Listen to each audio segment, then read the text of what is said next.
It's time for Dodger Baseball.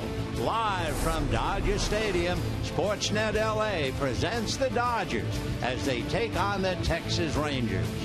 Hi, everybody, and a very pleasant Thursday evening to you, wherever you may be. We're at Dodger Stadium, final game of the four-game series with the Texas Rangers, and it's been all Texas, having won 3 straight. In fact, you have 2 teams going in the opposite direction. The Texas Rangers have won 5 of the last 6. The Dodgers have lost 4 of the last 5. For Texas, they've done a complete about-face. By winning last night, they've won 20 of the last 27, and remember, they began the year 7-14. For the Dodgers, struggling, can't score any runs, and all you have to do is look at tonight's starting pitcher to understand what's going on. Zack Greinke, in his last 7 starts, is 0-2. Ask me what his earned run average is over that stretch. Believe it or not, 2.2. Last game out, how did he pitch? Very well. How'd he do? He lost 2-1 to San Diego. How about the last 5 games that he's pitched here at Dodger Stadium? Well, his earned run average over those last 5, 1.3. And as they say on Broadway, how'd he come out? No wins and 1 loss. So for Zack Greinke, he does have a record of 5-2, and the Dodgers somehow trying to shake themselves and get him a couple of runs. So pull up a chair. We got a good ball game with Texas and a whole lot more coming up right after this.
Thursday evening to you, wherever you may be. Here we are at Dodger Stadium on a beautiful summer's evening.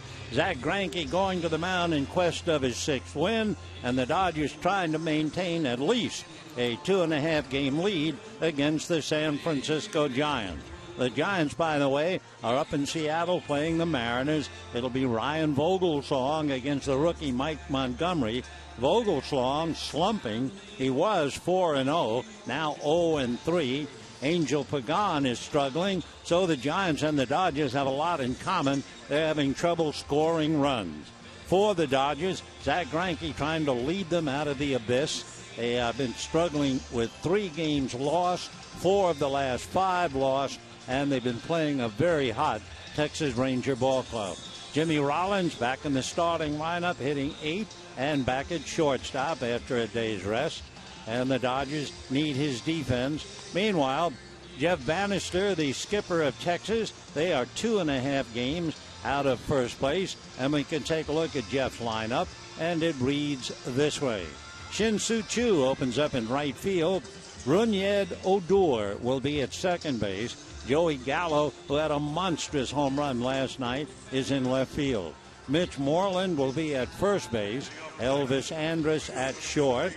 Leonis Martin will be in center field. Robinson Chirinos, you may remember he homered in the bottom of the ninth to win Game 2 in Texas. Then you have Hanser Alberto at third, and recently called up from Round Rock, Anthony Ronaldo. So here is Zack Greinke with a record of 5-2, 3-5 in his career over the years against the Texas Rangers. And Shin-Soo Choo will start it off. Greinke about ready to make the first pitch, settling in his Grandal behind the plate. And Greinke looks down to get the first series of signs. And the first pitch to Choo on the outside corner for a strike, and the count 0-1. He's from Busan in South Korea, drafted by the Mariners back in 2000. 33 years old come the end of July. Strike one pitch is swung on. Little roller up along first. Gonzalez feeding, Greinke covering in time for the out. So we have one away here in the first inning. And the batter, Rougned Odor. Here are the Dodgers with the leather. Gonzalez and Kendrick, Rollins and Callaspo, Ethier, Peterson, and Puig. Behind the plate, Grandal handling Greinke. Odor last night stole a base, was caught stealing, trying to steal. He was hit by a pitch, fly to center, had one base hit. So he wound up going 1-4-3, struggling, just 177 batting average, although he has done reasonably well in the series against the Dodgers. Greinke ready and delivers. First pitch low and inside, ball 1. 1-0 the count. Interesting for the Dodgers and Zack Greinke working on Odor. The idea of Greinke following Kershaw in a series. The 1-0 pitch on the way drops in nicely for a strike. Since 2013, the Kershaw-Greinke or Greinke-Kershaw combo has pitched 58 times back-to-back. And you might be interested to know how they've come out. 1-1 pitch, Odor looks, and that's ball 2, 2-1. The Dodgers, after losing the first game, whether it is Kershaw or Greinke, have come back to win 19 and lose only 2. And since 2013, only twice have the Dodgers lost back-to-back. Line drive, speared by Greinke, throws to first for the out, and we have 2 down.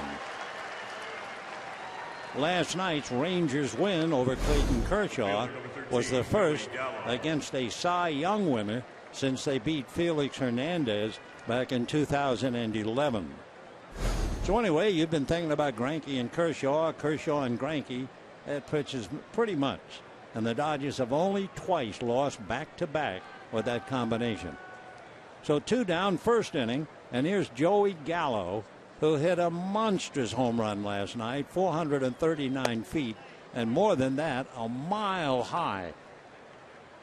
Gallo with a big, long swing, hitting .260, 5 home runs, 10 runs batted in, feasting, hitting .370 against right-hand pitching. Joey swings, pulls it on the ground, wide at first to Gonzalez. He hangs it to Greinke, and that's it. So 3 ground balls on the infield, 1, 2, 3 for Zach Greinke. And at the end of half an inning, Dodgers nothing. Coming up, and Ronaldo ready to pitch.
Score, they went out on the combination, either 1-3 or 3-1 if you're keeping score. Greinke made only 8 pitches. Don Mattingly's lineup, well, he shakes him up again. He had Puig leading off last night, but Jock Peterson is up. Then you have Puig followed by Gonzalez and Kendrick. Grandal behind the plate. Then Ethier, Callaspo, Rollins, and Greinke. So Jock Peterson will start it off. Peterson trying to get the Dodgers off on the right foot. Jock got into the game last night and stayed in to finish up in center field. Anthony Ronaldo makes their first pitch and drops it a little low, ball 1. Ronaldo, a New Jersey boy, born in Freehold and lives in Ocean Township. A first-round pick by the Red Sox 5 years ago. Peterson fouls it away, and the count 1 ball and 1 strike. Ronaldo went to LSU, and 5 years ago, a #1 pick. He is big enough. He is 6'7", so naturally he split time between baseball and basketball in high school. Anthony ready, and the 1-1 pitch on the way. That's a little low. Ronaldo just called up from Round Rock. With the Red Sox, he had a record of 4-4 in the American League. He lost this year to the Angels. So Anthony ready in the 2-1 pitch, and Peterson takes a little high. Ball 3, 3-1. At Round Rock, he was 7-1. Meanwhile, Peterson checks in, has hit safely in 5 of the 6 interleague games. Dodgers have won 4 of 5. Meanwhile, right side of the infield loading up. Odor out about 20 feet into shallow right field. Here's the 3-1 pitch to Jock Peterson, swung on and fouled back, and the count 3-2. The Dodgers struggling so much that coming into tonight's game, in the last 10 games, would you believe it, they've left 68 men on base. 68, and they've split the 10 games. Now the 3-2 pitch, instead time for the moment. Plate umpire Marvin Hudson following the request of either the catcher Chirinos or Peterson.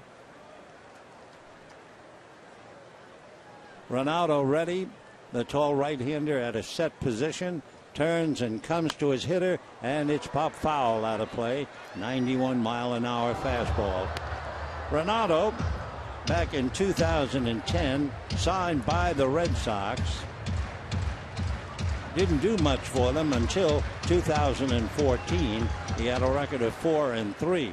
but he went back to Pawtucket and he was 14-4 in AAA.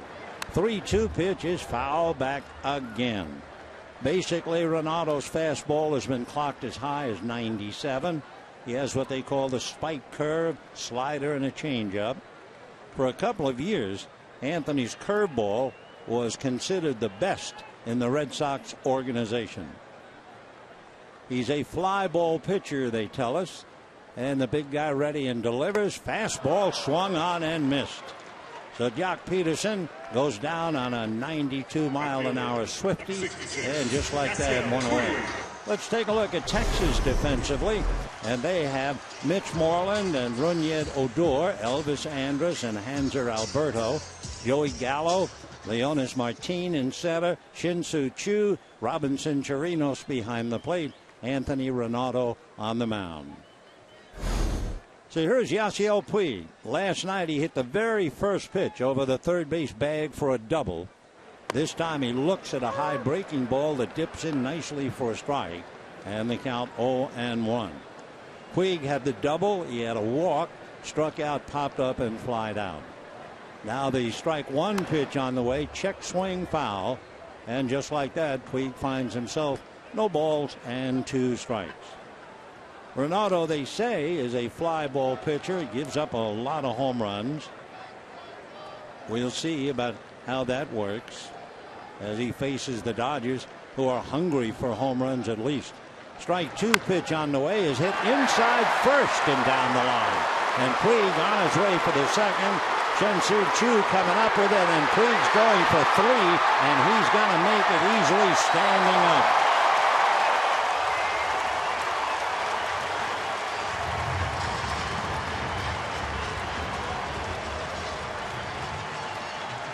Puig hit one down the right field corner. Choo coming over, unfamiliar with the area. The pitch was definitely out of the strike zone. It was well below the knees. Coming over in a hurry is Choo, hoping to get a carom, and came up with it cleanly enough. But taking a look as to where he was, Puig just opened it up and then held up his left hand as if to say, don't bother, and went in standing up. His first triple of the year. So Puig led off last night's game with a double, and with 1 out, triples here in the first inning. And that'll bring up Adrian Gonzalez. The infield is up. It's a little early in the game to play the infield up, but not when you're starving to death for runs. Ground ball to first. Moreland is up with it, steps on the bag, and just like that, 2 down. So for Texas, as early as it is, they're saying we're playing a team that struggles to score. We play the infield up. And sure enough, 2 down. Puig is still at third, and the batter is Howie Kendrick. So Gonzalez hit the ball hard, but right at the drawn-in first baseman. So Kendrick's the one now asked to pick him up. Renado looks in to get a sign. 6'7" right-hander ready. Puig down the line, and the first pitch in for a strike, and the count 0-1. Since Renado is just called up from Round Rock, we do not have any numbers on him as far as wild pitches are concerned. Right-hander ready. Puig short lead at third. Now the strike 1 pitch is swung on, hit in the air to right field, but Choo is right there, and there it is, left on base. Yasiel Puig triples and stays there. No runs, 1 hit, man left. At the end of an inning, no score.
after the triple and left on base. Might remind you, the Dodgers versus Texas so far, 3 games plus 1 inning tonight. The Dodgers are 2 for 23 with a runner in scoring position. So into the second inning, and it'll be Mitch Moreland with an 11-game hitting streak, followed by Elvis Andrus and then Leonys Martin, the center fielder. Greinke ready and delivers, and the left-hand hitting Moreland takes off the plate.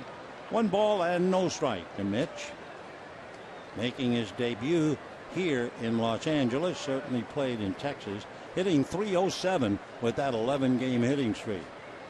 The 1-0 pitch on the way, off speed, drops in the change for a strike, and the count 1 ball and 1 strike. Moreland, with his home runs, 8 have been hit in victories. Now the 1-1 pitch on the way, swung on and missed, big swing. 1-2 the count to Moreland. He's from Amory, Mississippi, went to school at Mississippi State. In the College World Series back in 2007, he not only hit 10 home runs, he made 16 relief appearances. The 1-2 pitch is swung on and missed, breaking ball down, and he's done. So Moreland strikes out, 1 away, and the batter now, Elvis Andrus. Andrus shows a lot of speed on the bases. In fact, if you want somebody to go from first to third on a base hit, he's a good man. So Andrus, the shortstop, checking in. He's one of just 5 players in Major League history to have 6 seasons of at least 145 games before the age of 26. He joined some rather select company. Right-hand batter swings, fouls it away, and the count 0-1. He joins people like Orlando Cepeda, Vader Pinson, Johnny Bench, and Andrew Jones. Elvis Andrus from Caracas in Venezuela. We mentioned it last night. Someone had said to him, "Do you have a bodyguard?" And he laughed because Caracas and Venezuela, a very savvy place. The pitch down and away, check swing, 1 ball and 1 strike. Anyway, he said, if you had asked me that question years ago back in 09, I'd have laughed. Not anymore. Yes, I have a bodyguard. Well, he's an even 6-footer, 200 pounds, and he'll be 27. 1-1 pitch. Elvis swings and lifts it. That goes out of play, and the count 1-2. Andrus originally signed by the Atlanta Braves back in 2005 and came up in 09 with the Rangers. Interesting thing about that first name, Elvis. He's not sure if he was named after Elvis Presley. He takes way inside. However, every member of his family has a first name beginning with the letter E. That includes his father, Emilio, his mother, Elvia, his 2 brothers, Erickson and Errol, and his sister, Emily. 2-2 pitch on the way is swung on and missed, so change the E to a K, and down he goes. 2 out in the second inning. Andrus obviously fooled at a pitch that winds up way low of the strike zone. And now Leonys Martin coming up, the center fielder, ready to check in. So both Moreland and Andrus walk away showing frustration. And Martin, left-hand batter, checks in. Has a look at the first pitch, and that's a little low and inside. 1 ball and no strikes. Leonys played for the Cuban national team. He was a 4th outfielder on the World Baseball Classic squad. Now the 1-0 pitch on the way, and he takes off the plate, 2-0. He was a backup outfielder on that ball club. Not a bad position. Who was playing ahead of him? Yoenis Cespedes. Now the 2-0 pitch on the way. Greinke delivers, fastball fouled off, and the count 2-1. We're also happy to say that Leonys Martin became an American citizen midway through spring training of 2013. He had family and friends with him at the ceremony. 2 balls and 1 strike. Greinke rocks, ready, here he comes, and is a ground ball the right side to Kendrick, and that will be that. 2 strikeouts and a ground ball, 6 in a row retired by Greinke, and at the end of an inning and a half, no score.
The big 6'7" right-hander going to work against Yasmani Grandal, Andre Ethier, and then Alberto Callaspo.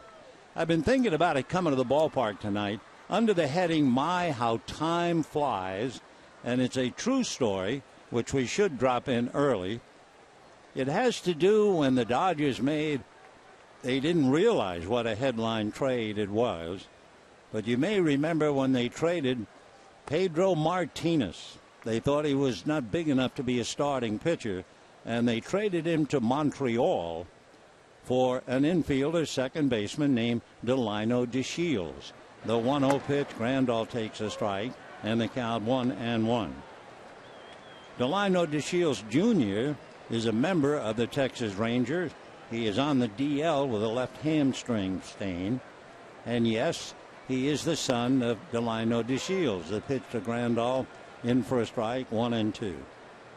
The late Billy DeLury, who then was the traveling secretary for the Dodgers, was given the job of calling DeShields. The pitch is high, 2-2, and tell him that he is now a member of the Los Angeles Dodgers. And when Bill DeLury called the number, Delino picked up the phone, and Bill was giving him, hey, congratulations. Here's the 2-2 pitch. Curveball got him. Strike 3 called. Down goes Grandal. Anyway, Billy said, congratulations. You have now become a member of the Los Angeles Dodgers. And in the background, you could hear a baby cry. And Delino DeShields said on the phone to Bill DeLury, even the baby doesn't like the trade. And that baby is now Delino DeShields Jr., a member of the Texas Rangers, good player. Unfortunately for him, on the DL and unable to play. DeShields had one of those anniversaries where he did something like his dad. At the plate right now is Andre Ethier. He takes ball 1, 1-0 the count. Delino DeShields, interestingly enough, followed his father one day shy of a 25th anniversary. The 1-0 pitch is lifted back at first down the line. Being called off as Moreland Odor over and makes the catch for the out.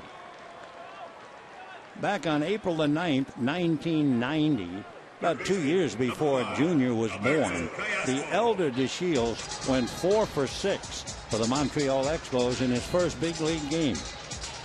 Well, on April the 9th this year, 1 day shy of the 25th anniversary of his father's debut, the rookie Delino DeShields Jr. legged out an infield single to record his first major league hit. So that goes under the heading of My How Time Flies, and the pitch to Alberto Callaspo in for a strike.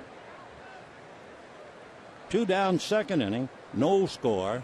Dodgers wasted a 1-out triple from Yasiel Puig. The next one down and in at the shin bone, and the count 1 ball and 1 strike. Anthony Ronaldo has struck out 2, given up the triple. Right-hander comes back 1-1, and he's inside, ball 2, 2-1. Earlier, when Puig was at third base, we said we didn't have any numbers because we always check a pitcher and wild pitches. Brian Hagan did a little digging, and Ronaldo had 15 wild pitches in 5 innings in the minor league. He misses again, though he is 3-1 to Alberto Callaspo. So you have a 5'9" hitter and a 6'7" pitcher. 2 down, bases empty, no score, bottom of the second inning. 3-1 pitch is taken high, ball 4. So the Dodgers get their second base runner, Callaspo, and the batter is Jimmy Rollins. You know, the Dodgers and everyone who follows them know that they are struggling scoring runs. But you know, the Giants are having their problems. They started off 4-10, then got hot and won 26-10. But since then, the Giants are 5-12. And in the 12 losses, they've only scored 25 runs, averaging a little more than 2 a game. Meanwhile, fly ball to right field, racing over to his left is Shoe, waiting, and makes the catch. So Rollins a fly ball to right. No runs, no hits, a man left. And at the end of 2, no score.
Stay after the game. Enjoy the first movie in the Dodger Stadium movie series, Lego Movie. For more information, go to Dodgers.com/promotions. Greinke ready. Robinson Chirinos at the plate and takes a strike, and the count 0-1. Not that anyone needs to be convinced of how tough it is behind the plate. If you were watching the game last night, you saw Chad Fairchild hit square in the mass, staggered, and they were concerned about him throughout the remainder of the game. and Fairchild is not umpiring tonight. Chris Siegel, called up from the minors, is on the third base foul line, and they're making sure that Fairchild is okay before he comes back. Well, if you want to talk about concussions, here's the guy. Chirinos lifts one back at first down the line. Trio of Dodgers, and it is Gonzalez for the Cats. Fairchild last night took a vicious foul ball, knocked the mask off, staggered him. He fought it. They were very concerned. Everyone, the umpires, Dodger trainers came out to check him, but he hung tough. But he's not in there tonight. And of course, Chirino in spring training against the Pirates was hit in the mask, got to the dugout, started feeling terrible, and by the time they got him to the clubhouse, he was throwing up, and they had to take him out of the ballpark on a stretcher. So with one out, here's Alberto, and he fouls it away. Hanser Alberto. Of course, you see the third baseman playing, and you think Adrian Beltre has to be sorely missed. Beltre, another of the walking wind, had 6 home runs and 18 runs batted in before he went down. Pitch swung on and missed. 0-2 the count. One out, third inning, no score. Hanser Alberto, and the strike 2 pitch on the way, high and away. He started offer, just did hold up. Hanser is from San Francisco de Macorís. 1 ball and 2 strikes. Greinke looks in to get a sign. Now the 1-2 pitch on the way, off speed changeup at 67 miles an hour, way off the plate. So Zach Greinke in quest of his 6th win and in quest of some runs. No score in the third. 2-2 pitch on the way. Fastball swung on and missed. Foul tipped and actually held by Grandal. 3 strikeouts now for Greinke.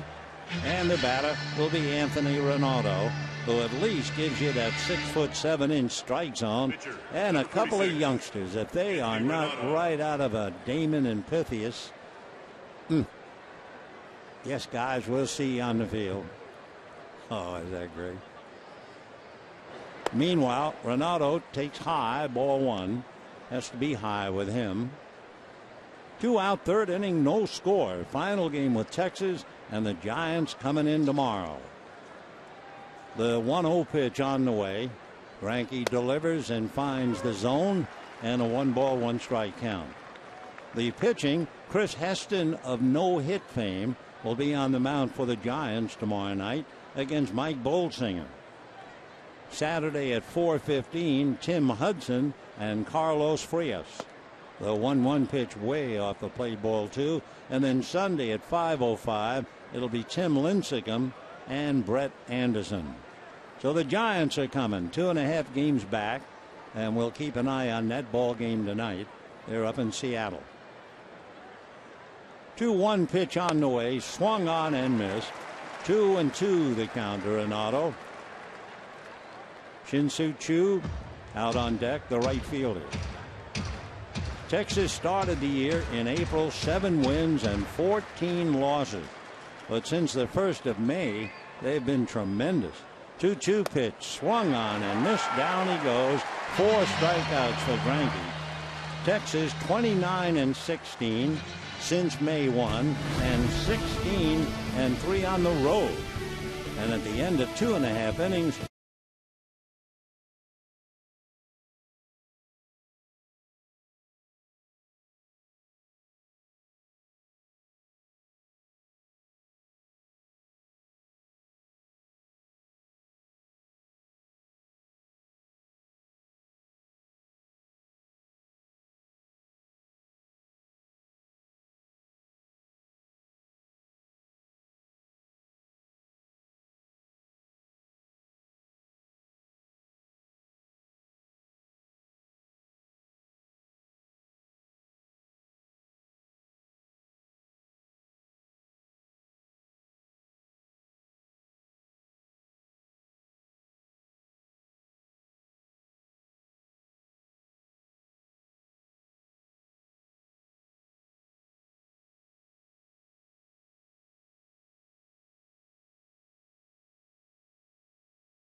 Summer's evening. Temperature 74 degrees when the game started. And remember, 3 coming up with the Giants.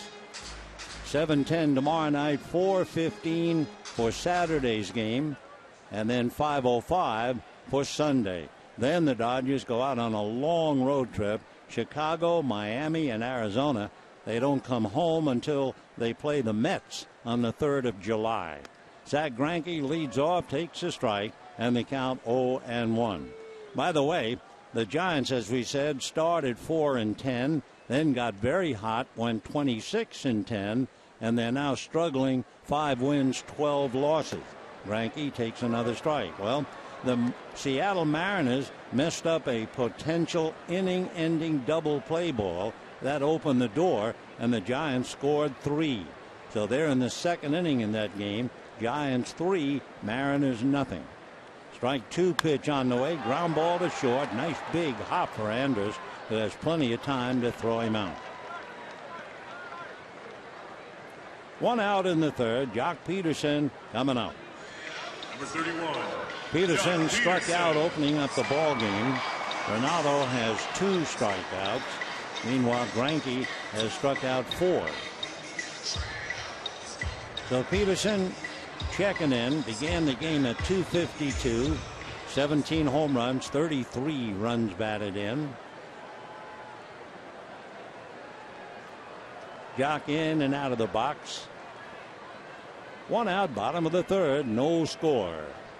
Anthony Ronaldo, the New Jersey boy, drops it in there for a strike. Big change of his curveball. No balls and 1 strike to count. Load up the right side of the infield, and a little roller foul off to the right of the plate. They load up the right side, but their second baseman, Odor, is not deep in the outfield. If anything, he's right on the rim. No balls and 2 strikes to Jock Peterson. Of course, one thing, if you have good running speed, and Peterson has that, it's a risk to have the middleman 15, 20 feet out in right field.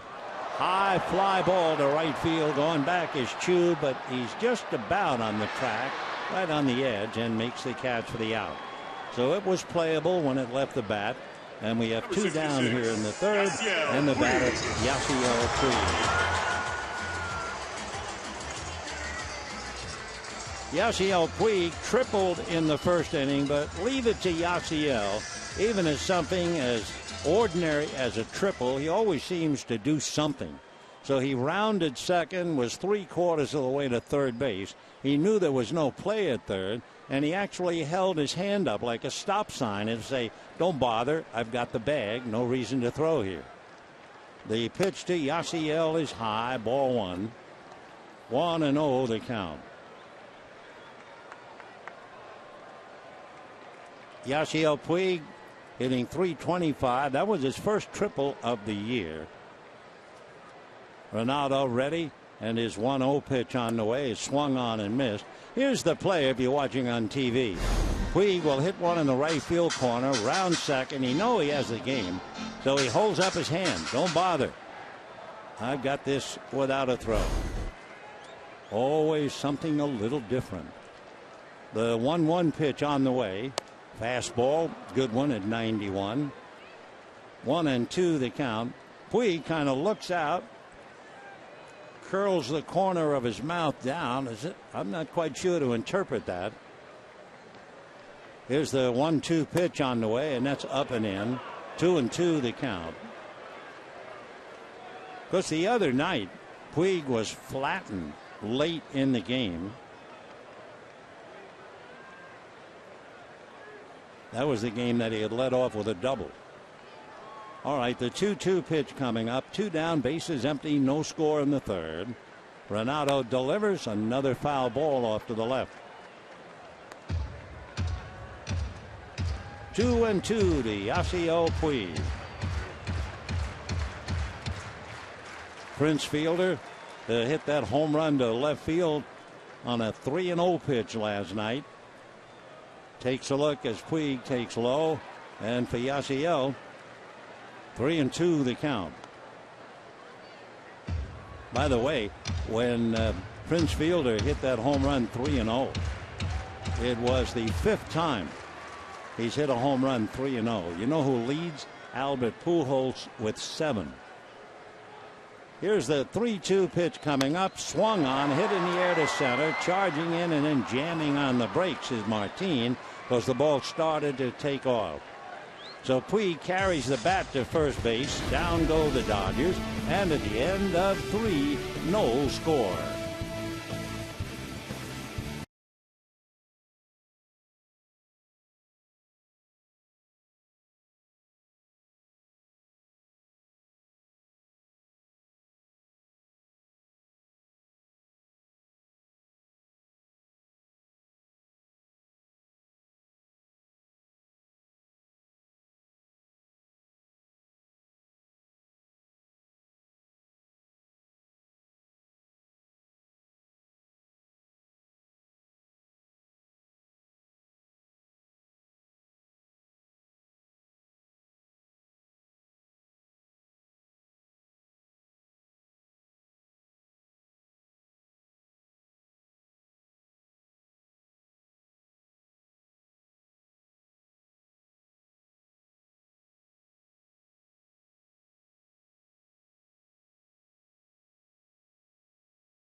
By the Dodge Challenger with an EPA estimated 30 highway MPG. This car was made for driving in California. Visit Dodge.com today. 4th inning, no score. Sunset time in Los Angeles. The mountains etched out there against that powder blue sky. And a nice crowd on hand as we go to the 4th, no score. A change up for ball 1 to Shin-Soo Choo. Shin-Soo had Tommy John surgery back in 2007, and as we mentioned last night, is prone to get hit by the pitch. Last we checked, he had been hit 99 times in his career. He's been hit 6 times so far this year. Of course, when you talk about being hit by a pitch, you start with Craig Biggio of the Astros. There's a line drive base hit to right field. Puig over to handle it. Choo leading off with a single. That's the first hit for Texas and only the 2nd hit in the game. So Choo a base hit to right. Rougned Odor coming up. The 2nd baseman hit back to the box in the 1st inning. Rougned is how you pronounce that first name, and we mentioned it last night because it is somewhat startling. His brother has the exact same name, Rougned Odor. The difference, the middle name. Hard ground ball by the backhanded attempt of a foul ball by Adrian Gonzalez. If it's a fair ball, he makes the play. Foul ball that just went on down the line. So 0-1 the count to Odor. Odor had a stolen base against Kershaw last night, which is very rare. Tried to do it again and was caught stealing. Of course, last night was a pretty rare game. In fact, Kershaw summed it up, the most frustrating game he ever played. Here's the strike 1 pitch on the way. High chopper, great backhanded stop by Callaspo. No play, but that thing is down the line for a double. Might even have scored a man. So Callaspo makes a big play. Keep the ball on the infield, and Texas has runners at 1st and 2nd and nobody out. Big high chopper, and all Callaspo could do is backhand it and then keep the ball in his throwing hand. So 2 on, nobody out, and the big boys coming up. Joey Gallo, followed by Mitch Moreland and Elvis Andrus. All you had to do was see the home run that Gallo hit last night, and you understand why they talk about his unusual power. He's really just starting out. This is his first year in the big leagues, and Joey takes ball 1. Last night, he got something down and really outlined up in the sky. It looked no more than a marble, and it went 3/4 of the way up the right field pavilion. I mean, he was close to hitting it out. He's 6'5", 205 pounds. 2 balls and no strikes. He's got baseball genes. His father pitched in the Expos organization. Chris Bryant, who has everybody's attention in Chicago, Chris's dad, Mike, taught his son Chris and Joey Gallo how to hit when they were growing up in Las Vegas. 2 balls and no strikes. Gallo, for all of it, is 21 years old. Swings, chops it foul behind the plate.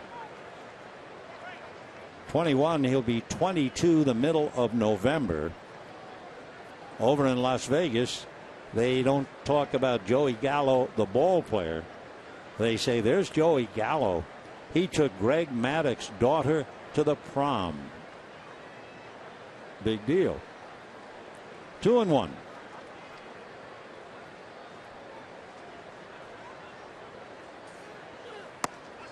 And a strike on the outside corner.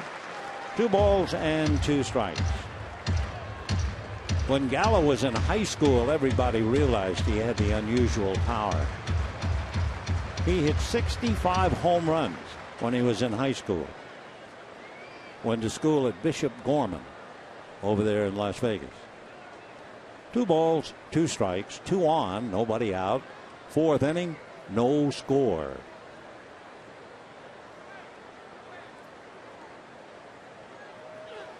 And down he goes.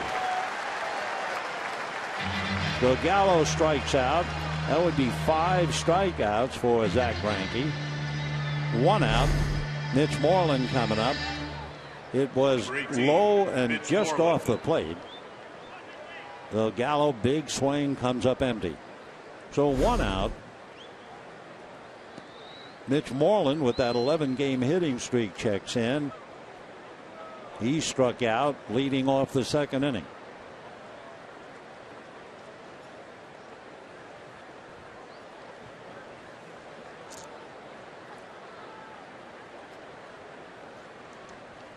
Moreland has been very hot during the streak.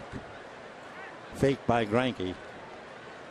During the streak, prior to his 1 at bat tonight, Moreland was hitting .356, 3 home runs, and 12 RBIs in the 11 games.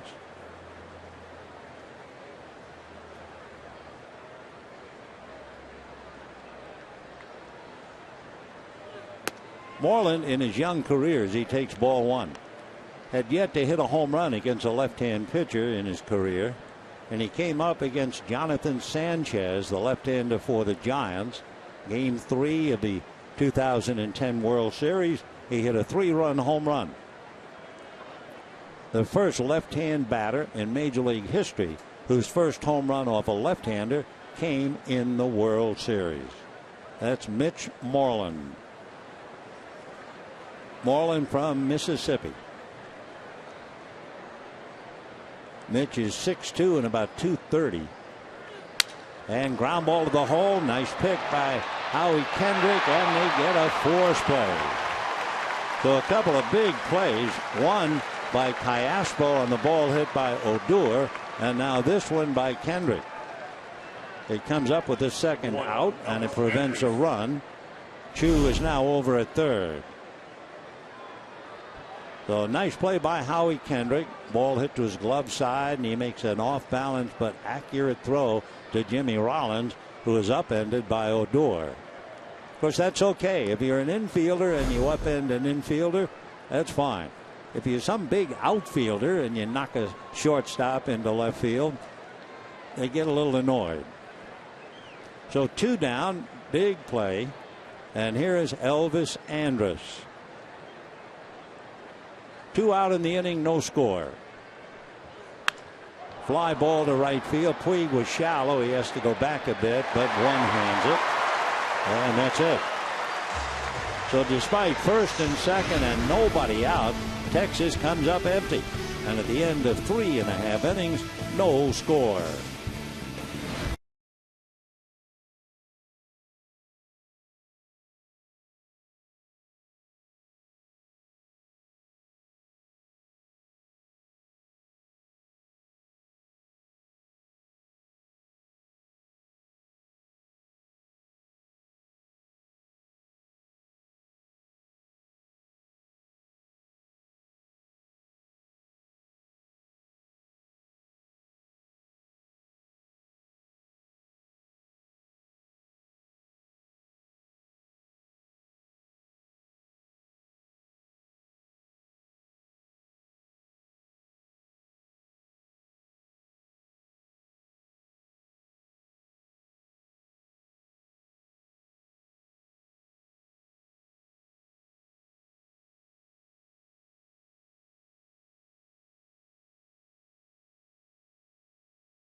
Ball and fireworks.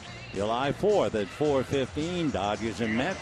Day after the game, see the sky light up with a spectacular 4th of July fireworks show presented by Cirque du Soleil. For more information, go to Dodgers.com/promotions. Bottom of the 4th, no score, no runs, 2 hits for Texas, no runs, 1 hit for the Dodgers. Greinke has made 47 pitches in 4 innings. Adrian Gonzalez starting it off here in the 4th. Ball 1. Gonzalez grounded to first. The infield was up after Puig tripled, and because they were up, Moreland was able to make a play. High breaking ball, jumps in for a strike.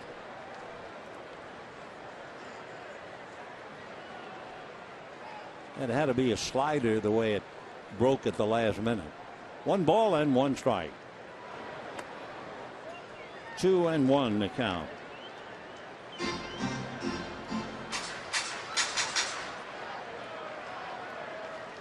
Now with Gonzalez and his power, Odor is out in right field. And the next pitch foul back. 2-2 the count to Adrian. Like everybody else, he is struggling. It is a long year. No one sails through it from start to finish. Though right now, he has just dipped under 300, batting .299. 11 home runs, 43 runs batted in, and a fly ball to right center on his horse's cue to make the catch. The Gonzalez fly ball to right center, 1 out. And the batter, Howie Kendrick. By the way, you know, you read or you hear about Anthony Ronaldo, somebody who's just brought up from the minor leagues, and you're inclined to think, well, he's a minor league pitcher, and my gosh, he's shut the Dodgers down to just 1 hit. Well, yeah, he might have been a minor league pitcher. When the Red Sox signed him, you know what his contract called for? They gave him over $2.5 million. I mean, he is not just somebody who got off the bus. And the pitch to Kendrick in for a strike. They say he's a terrific guy on the team and a very hard worker. 0-2 the count. Kendrick has already made a major contribution on the ball hit by Moreland.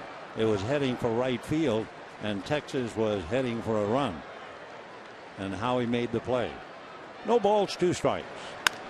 High chopper off the hand of Renato. Here comes the third baseman, Alberto, and he can't make a play. And let's see now whether that big pitcher has hurt himself. It wasn't so much the ball went off his hand. I think he had trouble on the mound. So an anxious group will go to the mound and see if Big Anthony's okay. He says something, and immediately his teammates left. Barehanded effort. Then as he starts over the mound, his left ankle turned and he staggered and went down on one knee. Though it's his left ankle, never mind the barehanded effort. Right there. Very obvious. So the left ankle is going to take all the weight on the landing area. They want to see another one at least. The old fear, hurt your foot, hurt your ankle, try to adjust and hurt your arm. So Elvis Andrus staying in there talking to him. Yeah, everything we've heard about Renato. No ego. Works his fanny off between starts. Great teammate. So the Dodgers have Kendrick with a 1-out single, and here's Yasmani Grandal. Right side loaded up again. Ball 1.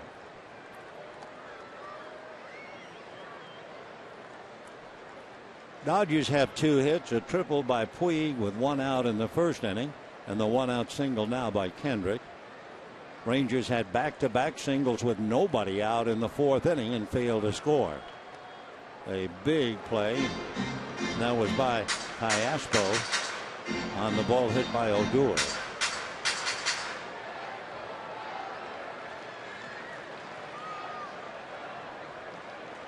One ball and no strikes. Foul ball out of play. 1 ball, 1 strike. Bottom of the 4th, no score. Couple of streaks on the line. Texas has won 3 straight and 5 out of 6. Dodgers have lost 3 straight and 4 out of 5. 1-1 the count.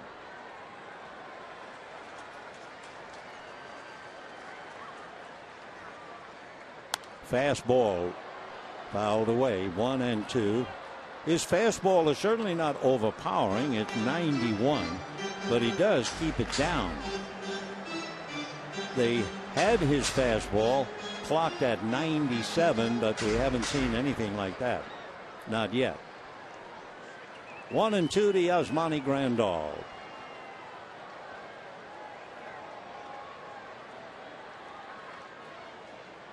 And dropped it in, strike 3. Big, slow, overhand curveball. And down goes Grandal. That would be the 3rd strikeout for Anthony Renato. Take a look at it. Up there and right in there. Rainbow curve with a pot of gold at the end of it. Beautiful pitch. 3 strikeouts for Renato. And the batter now, Andre Ethier, who popped it up in the 2nd inning.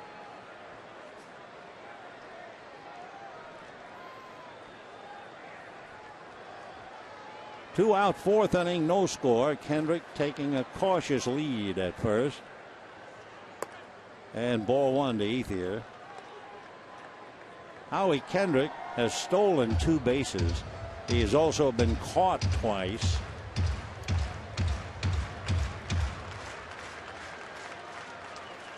You have 2 ways to think about it. Do you want to run him, or do you want to keep the first baseman on the bag and open up a hole on the right side of the infield?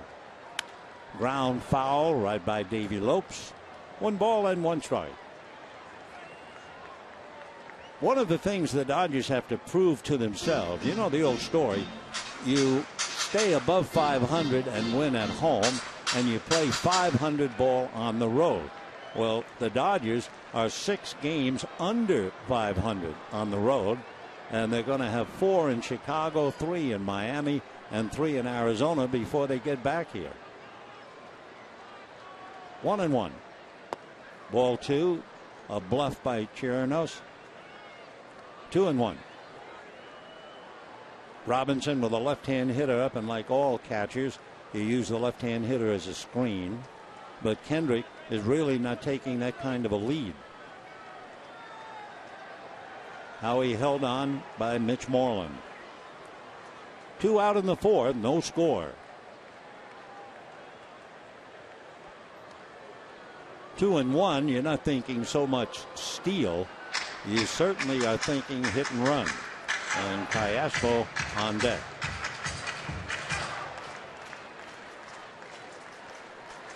Dodgers 3-3 against the American League. Texas this year 4-1 against the National. Kendrick draws another throw. Of course, the Texas 4 victories, 3 of them against the Dodgers.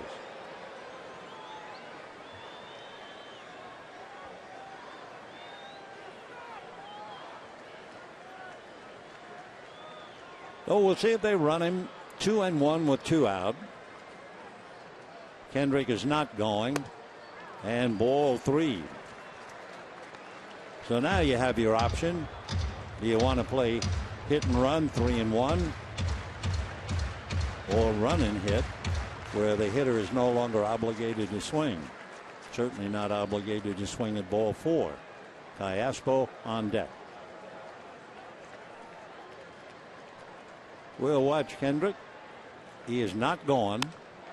And there's a high fly ball down the right field line. Chu coming over on the track near the stands. Wow. About 5 feet away. A long out to right. So no runs, 1 hit, 1 left. And at the end of 4, no score.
Most of them dark with occasional light.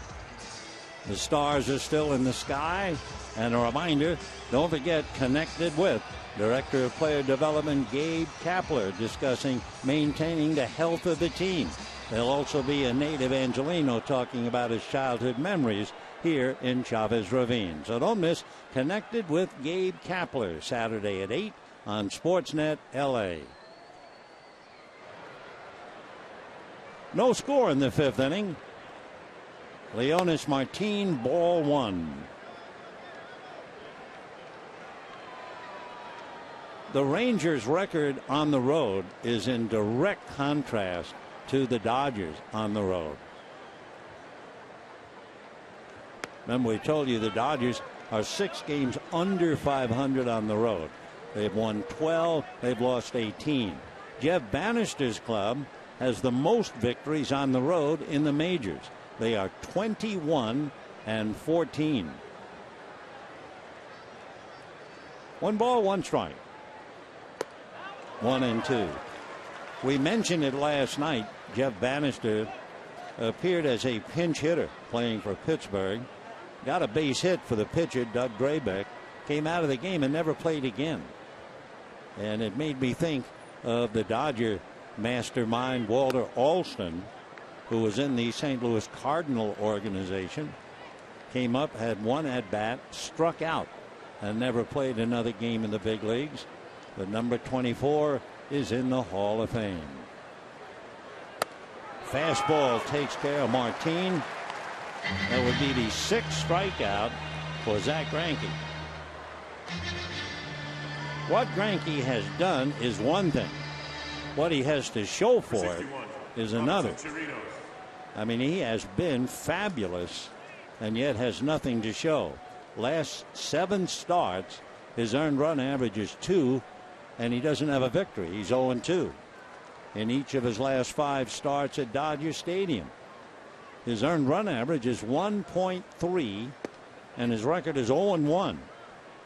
Last time he pitched in San Diego, he lost 2-1. I mean, he has just been marvelous. Nothing really to show. Admittedly, he is 5-2, but holy mackerel, he could be 10-2. Fastball in there.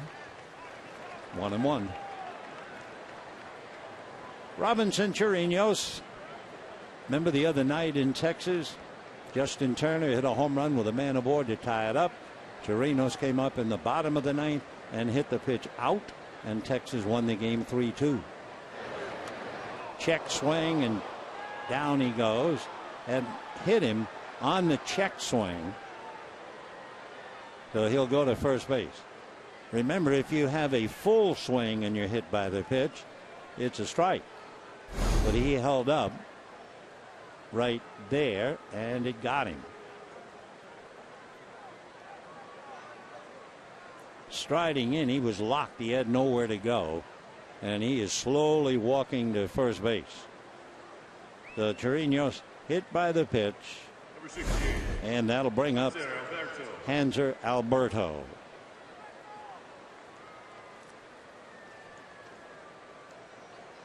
It's still burning, but you know the old rule. You don't rub. You don't give the opposition. Hector Ortiz, gesturing that Chirinos is hurting a little bit.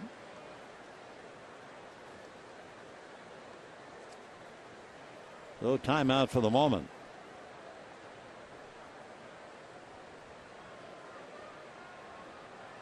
Chirinos is from Venezuela and was originally signed by the Cubs. And he gets it, and down he goes. He's got some power. His home run should not have surprised the Dodgers. A few years ago, playing in the minor leagues, he had 2 grand slams. Well, Bannister is laughing. Now Chirinos is laughing. He's 31 years old.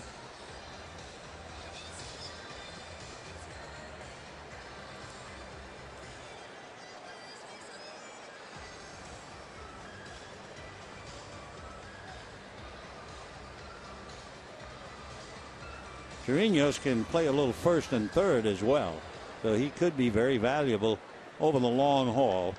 He's from a little town, well, not so little, about 275,000 in the Paraguana Peninsula in the extreme northern tip of Venezuela. That's the heart of Venezuela's rich oil region. High fly ball. Puig is there. So Alberto, a fly ball to right, 2 down, and the pitcher, Anthony Ronaldo, coming up. Number 46, Anthony Ronaldo.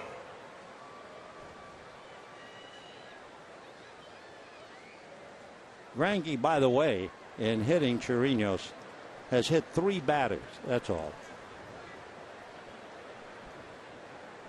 No score, 5th inning. No runs and 2 hits for each side. Each side has gotten a man to third base. Puig tripled in the first inning and the Dodgers left him. Chu got to third in the fourth inning and failed to score. 0-1.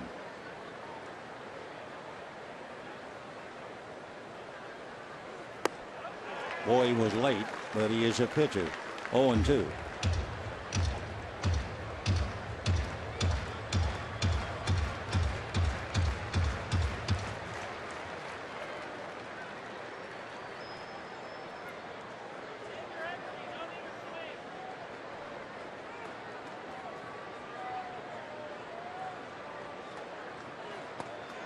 Fastball away. Late movement on it. 1-2 the count.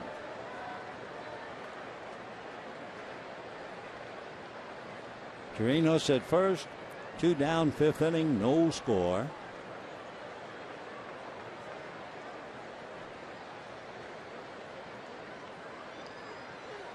Fastball takes care of him. 7 strikeouts for Zach Greinke. Remember last night, Clayton Kershaw struck out 10. Well, Chirinos stays in the game. No runs, no hits, a man left at the end of 4.5, no score.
By your Southern California Toyota dealers. Now, during Toyota's summer savings, you can save big on any 2015 Camry. And by Jack in the Box. Taste the new black pepper cheeseburger today, only at Jack in the Box. No score, bottom of the fifth inning, sunset time in Los Angeles. A light breeze blowing, but not much at the ballpark.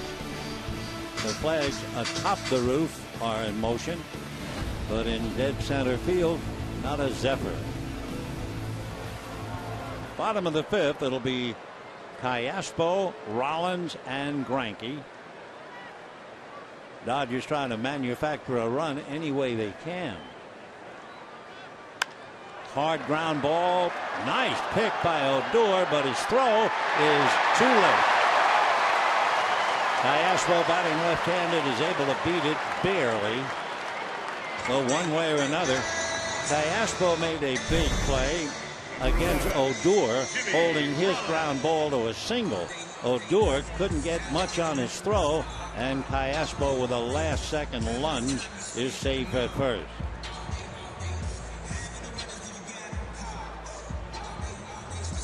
So for the Dodgers, hit number 3. And the batter will be Jimmy Rollins. Wonderful stop by Odor. Bruniet was born here in Los Angeles and then grew up in Seattle, Washington. Great effort. Jimmy Rollins ready to check in. and Greinke on deck. Jimmy flied to pretty deep right field in the second inning. Chu was on the track near the box seats when he made the catch.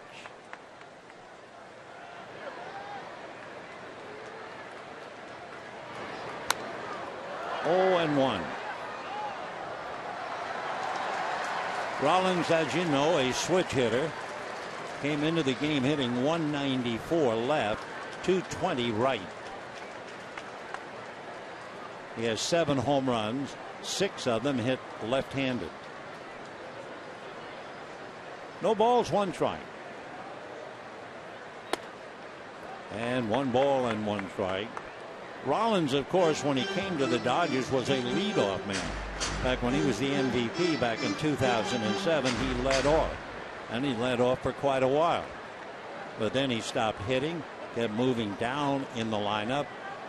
So much down that he hit 9th in one game against Texas.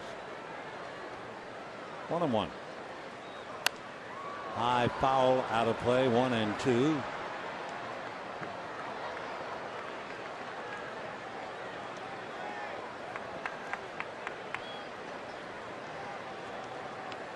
No runs, 3 hits for the Dodgers. No runs, 2 hits for Texas.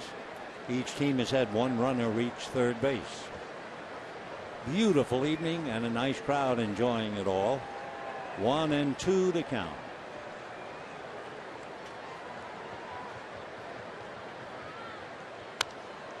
Still 1-2. Giants leading Seattle 3-0. They're in the 5th inning up there. That was quite a game last night. Hernandez versus Bumgarner. And Seattle won that one. Dodgers are fouling off a lot of pitches against Renato and only missing a couple. Check swing. They look. Swing. The Chris Siegel, just called up from the minors, brings up Jimmy Rollins. That would be the 4th strikeout for Renato. There have been 15 foul balls, and the Dodgers have only swung and missed 3 pitches. There's the check. Siegel calls it strike 3, and that's that. So 1 away. And now here's Greinke. Texas figures he'll be bunting with Peterson on deck.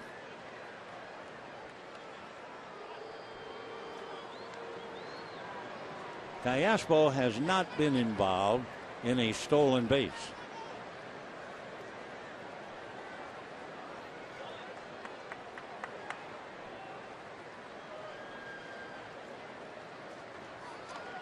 Greinke has 3 sacrifices, so he certainly knows how to get the ball down. Grounded out, leading off in the 3rd inning. Alberto over there at 3rd, right on the edge of the grass. Now Greinke shows bunt.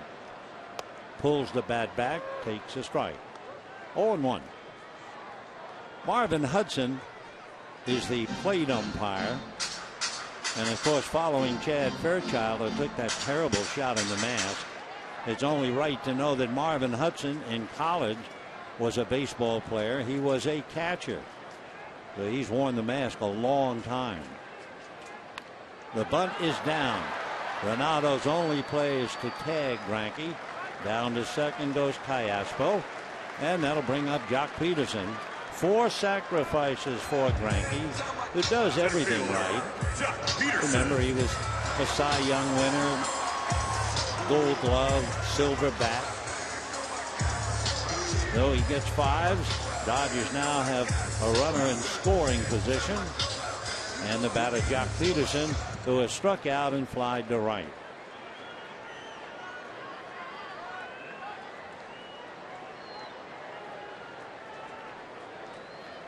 No score in the 5th inning. Right side loaded up again.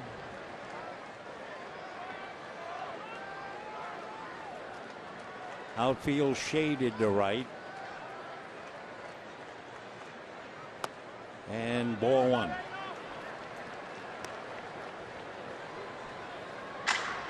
That leaves an awful lot of wide open spaces between second and third.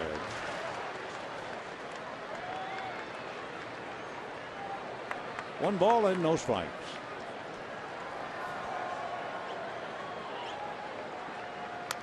Foul back. 1-1.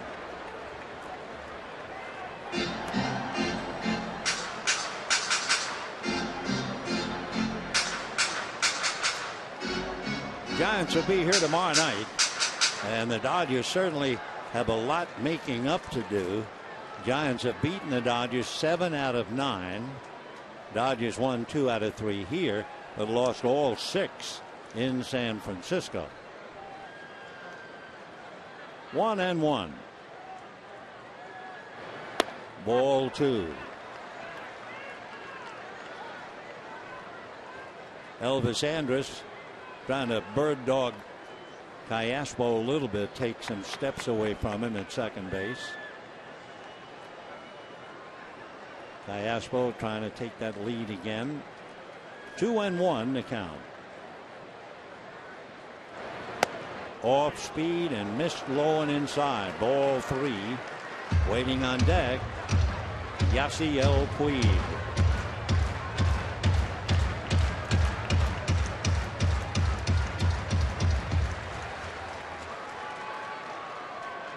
Three and one.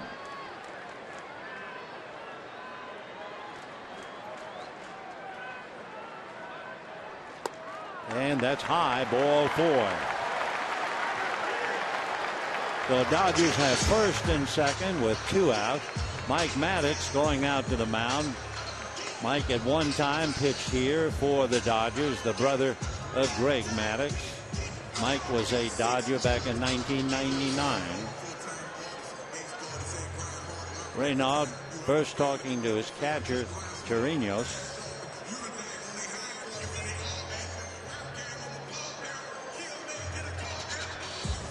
Yasiel Puig tripled in the first inning.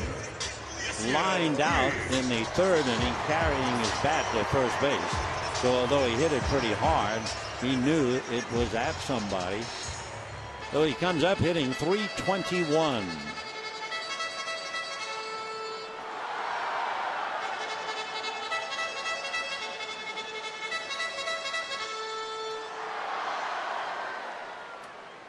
Two out, fifth inning, first and second, and no score.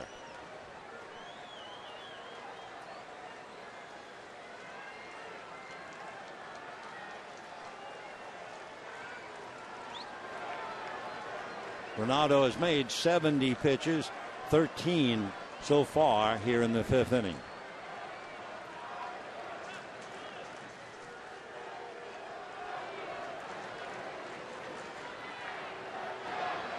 And ball 1. On deck, Adrian Gonzalez.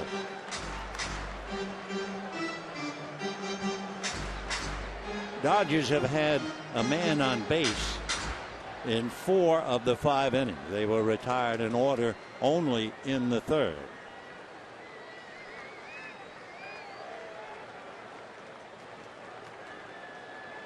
One ball, no strikes. And high again. A lot of times when a pitcher stays high, when he starts to lose control, you figure he's getting tired. Ronaldo has only made 72 pitches, and we're not in St. Louis in the daytime on a Sunday afternoon where the temperature would really knock a pitcher out in order. But he's been high, and the count 2-0. High again.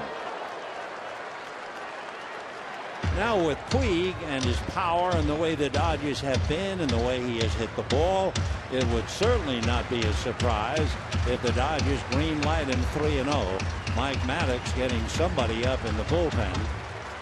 But they might let him run. We'll see. 3-0. And a strike. And he was backing away. Ross Detweiler, veteran left-hander, is up in the Texas bullpen. Interesting for Puig, when he attacks the first pitch, He's hitting .615. On all the other accounts, hitting .261. Well, he's gone 3-1. And again, you figure he's green lighted if he likes the location. 3-2. Well, the only advantage the Dodgers have with 2 out on a full count, the runners will be going. The Callaspo from second, Peterson from first. 2 out, no score.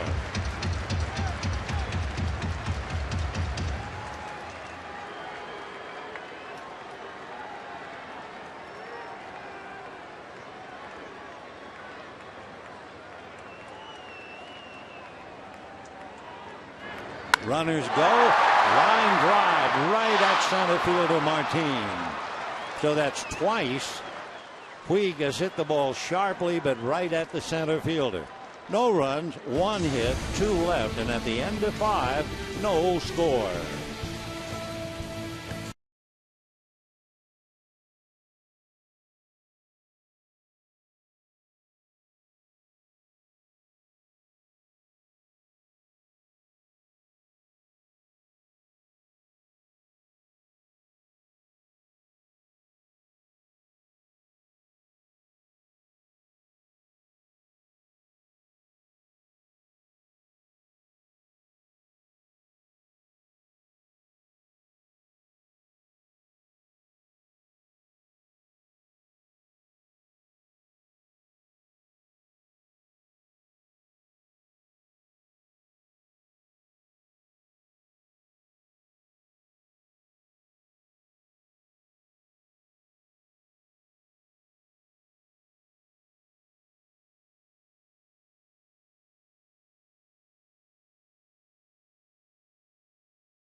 No-hitter against the Colorado Rockies. Remember, he struck out 15, faced only 28 batters. The only thing to spoil a perfect game was the error committed by Hanley Ramirez, but it still was a dandy. Let's go back to this one.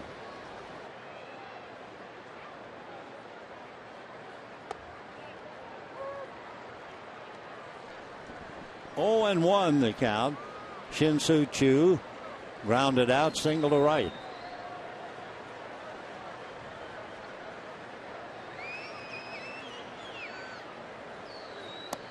That's off the plate. 1 ball, 1 strike. Ronaldo has made 76 pitches. Greinke has made 62, and we're scoreless.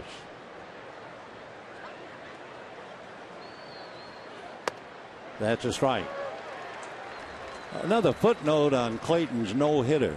The 15 strikeouts, that was the most by any pitcher in Major League history in a no-hitter in which no batter reached via hit, walk, or hit batter.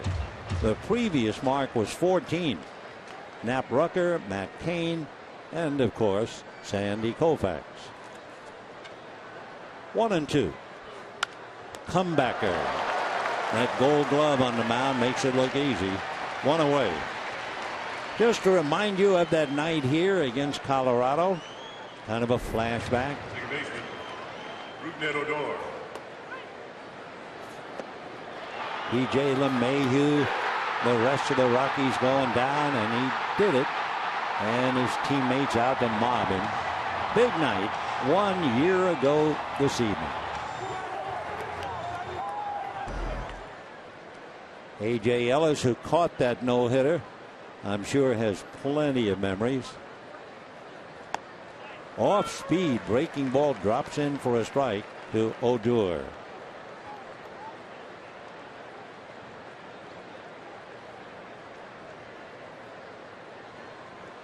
Greinke has struck out 7.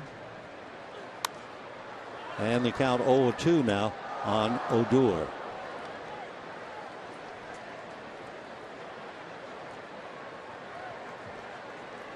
Texas trying to catch Oakland.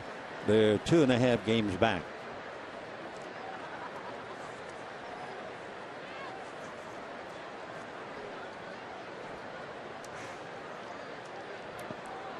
Little low. 1-2.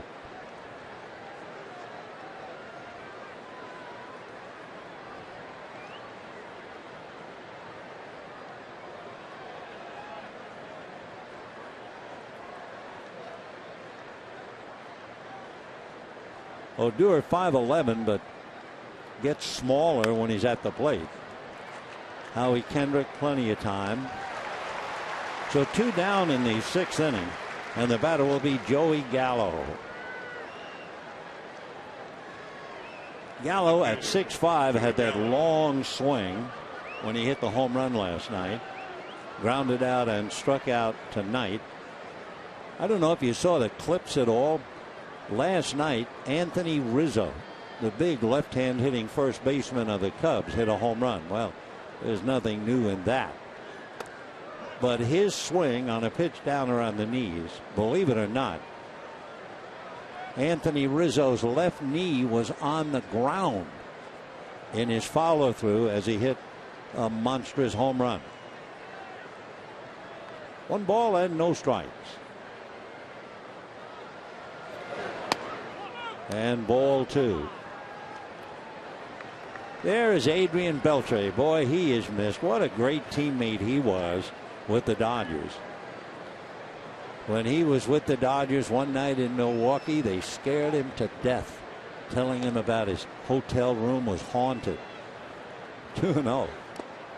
Check swing, no swing.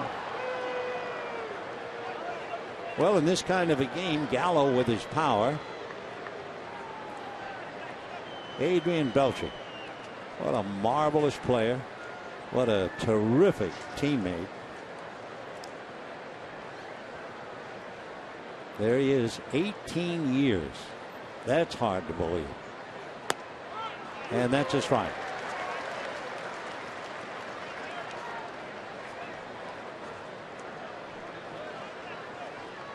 Sixth inning, 2 out, bases empty, 3-1 the count to Gallo.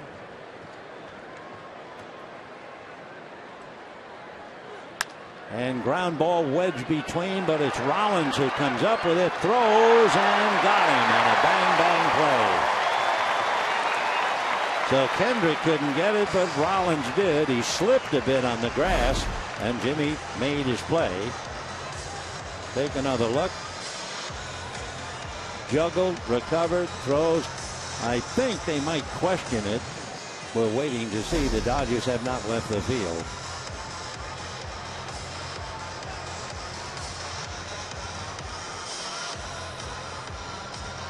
We were talking about Adrian Beltre before, how the years go by. Beltre came up to the Dodgers in 1998, and he was with them through 2004. Meanwhile, the close play goes in favor of the Dodgers, and we're heading for the bottom of the 6th. No score.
Art Greinke.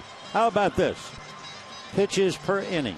13 in the second inning, 13 in the third inning, 13 in the fourth inning, 13 in the fifth inning, and 13 pitches in the sixth inning. Now that's consistent. No score, bottom of the sixth. Gonzalez, Kendrick, and Grandal in that order. So Greinke, a total of 73 pitches. Adrian Gonzalez grounded hard to first and flied to right. Off speed, drops in for a strike. And they're in the process of loading up, only this time they tell Andrus, no, don't go beyond the bag at second. 1-1. So Andrus holding his position at short, with Martin shaded to left center. 1-2. Adrian fighting it, hitting .298 now. Anthony Renato, backed up by Ross Detweiler in the bullpen, ready to make his 80th pitch. Certainly done a great job since being called up to pitch from Round Rock. Colby Lewis was announced to pitch, but they decided no, give him the extra day's rest, and they bring up Renato. High fly ball to left center, but that's exactly where Martin was shading him, and we have one away in the sixth inning. Colby Lewis was supposed to pitch. He is 6-3.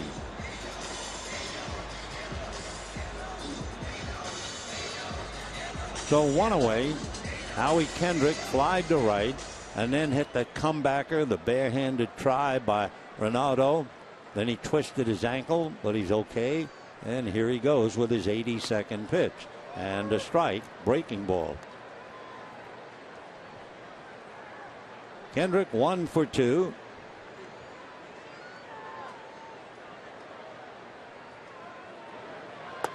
Fastball at 92.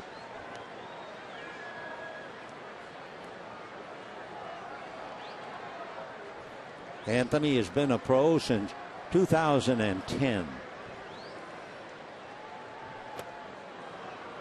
1-2. Renato was first drafted by Texas, but he didn't sign. Then he was drafted by the Red Sox and signed for that huge contract.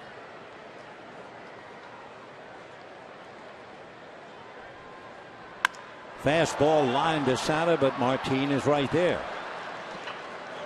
So that's 3 putouts in a row to Leonis Martin in center. 2 down in the sixth. Yasmani Grandal has struck out twice.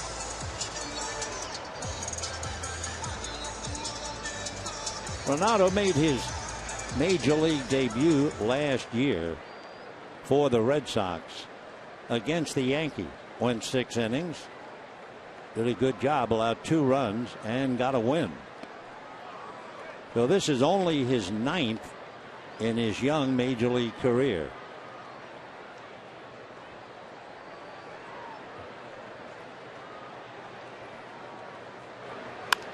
And a lazy fly ball coming up for it is Gallo.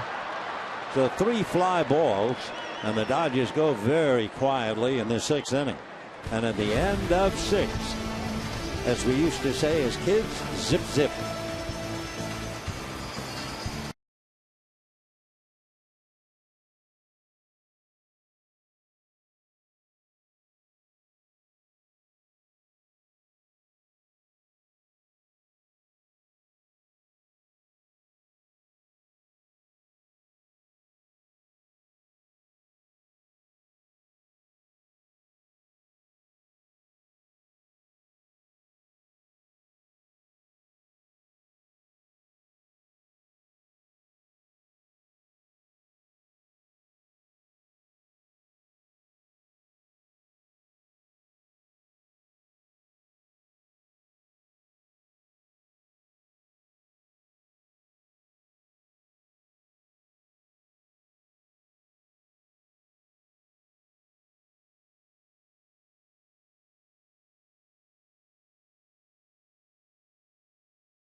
This Friday, Dodgers and Giants take your place on the field to see the postgame fireworks featuring a mix by DJ Jeremy Blacklow.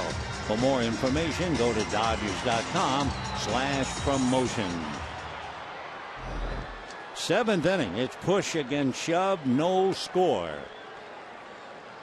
Dodgers had Puig triple with one out in the first inning. Couldn't pick him up. The Rangers had back-to-back singles in the fourth inning with nobody out and couldn't score. Greinke has had one 3-ball count. That was on Joey Gallo, and the off-speed pitch a strike. Mitch Moreland struck out, hit into a force play. He was robbed of a hit. A fine play by Howie Kendrick. Otherwise, we would have had a run in the game. His 11-game hitting streak still alive. 0-1. Pulled foul. No balls and 2 strikes. Oh, good night, sweet prince.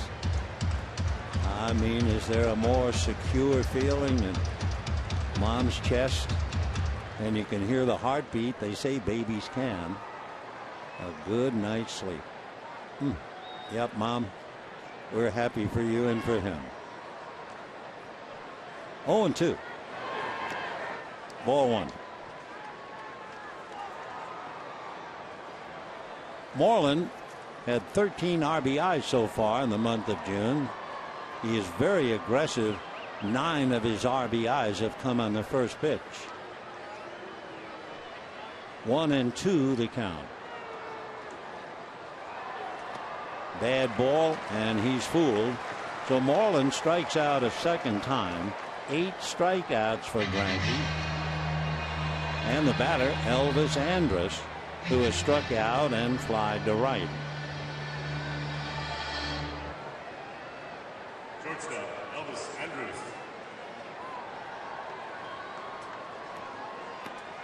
Giants are leading the Mariners 3-0. They're in the bottom of the 7th inning. That's Ryan Vogelsong pitching that one for San Francisco.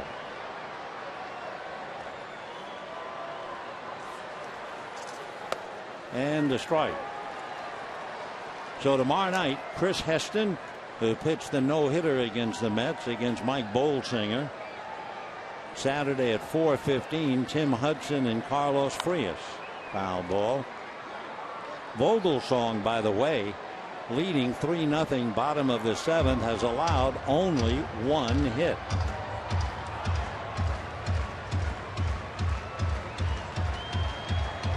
Sunday, it'll be Tim Lincecum and Brett Anderson. Then the Dodgers go out on that long road trip. 0-2. Foul ball.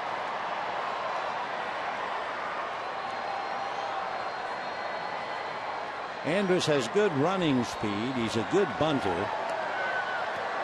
He's a fellow who makes what they call productive outs, advancing runners. He has stolen 8 bases in 12 attempts.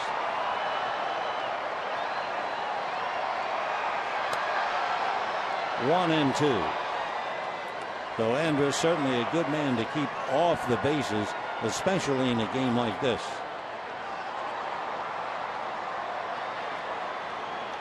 No score. 7th inning, 1 out. 2-2. The Rangers have 2 hits. They both came back-to-back in the 4th inning. Chu single to right. Odor single to third. Great stop by Cayaspo. They've had 1 base runner since. That's when Chirinos was hit by a pitch. Foul back.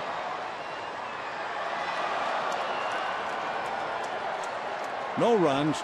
2 hits for Texas. No runs. 3 hits for the Dodgers.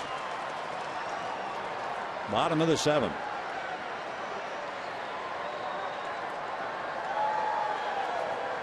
Greinke, in each of his last 5 starts here at Dodger Stadium, has allowed 1 run. Fastball, and he snapped it low. Well, this is the second 3-ball count. He had one on Joey Gallo and struck him out.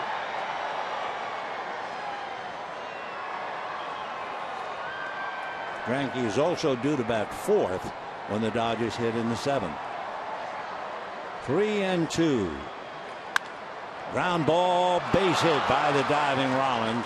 So in a tough ball game like this, the Rangers get the ingredient of speed when they get Andrus at first base. And Leonis Martin coming up. Ground ball, Rollins trying, couldn't do it. So the totals are identical, no runs and 3 hits. And now Greinke will have to be watching Andrus while trying to get Martin. Paespo is in on the grass. First thing he does is go after Andrus.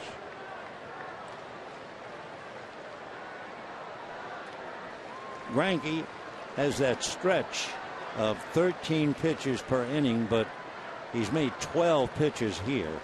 So unless he gets a double play, he'll break the string of 13. Popped in the air, back a third, down the line, trio of Dodgers. Rollins, the middleman. And back to first base goes Andrus. So Martin, pop fly, Jimmy making a good play going down the line. And the batter will be the catcher, Robinson Chirinos, who was hit by a pitch last time in the 5th inning. Also, and certainly you figure you're going to see it, in this spot with 2 out, Andrus will probably try to look for an opening and steal. Remember, he's 8 out of 12.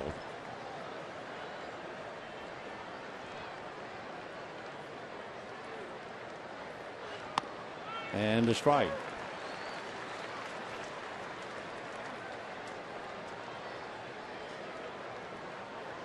Chirinos popped up, hit by the pitch. Elvis Andrus trying to get an opening in Greinke's delivery.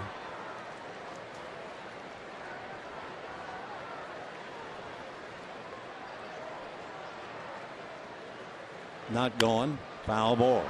Andrus has stolen as many as 42 bases. He did that 2 years ago. And in the minors in the Texas League, 1 year he stole 54. So, I mean, he can go and get them. And in this kind of a game, now on a no ball 2-strike count, he has to contend with the possibility of a pitch out. Greinke has allowed just 2 stolen bases this year.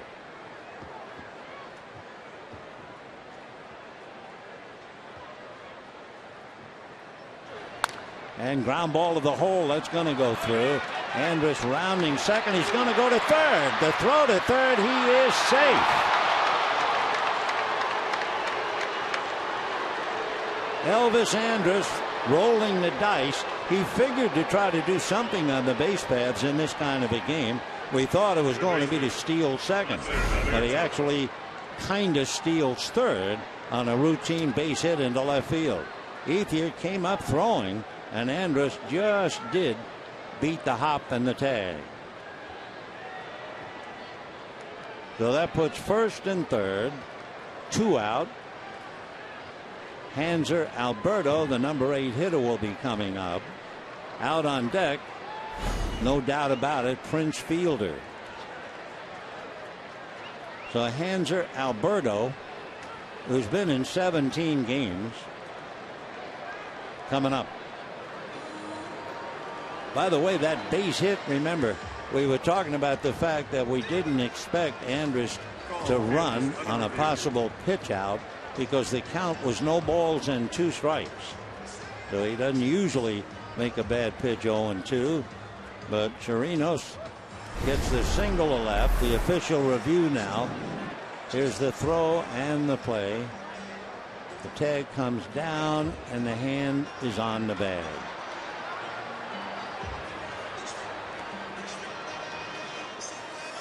The call made by Chris Siegel, who has just been called up from the minor leagues.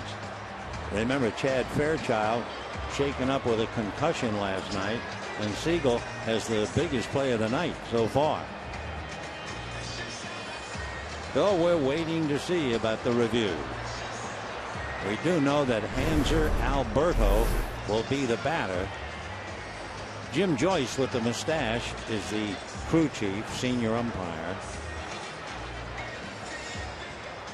Andre Ethier did everything required, charged the base hit, came up through a strike, but Andrus, a good base runner and going on a full steam, just did make it, we think.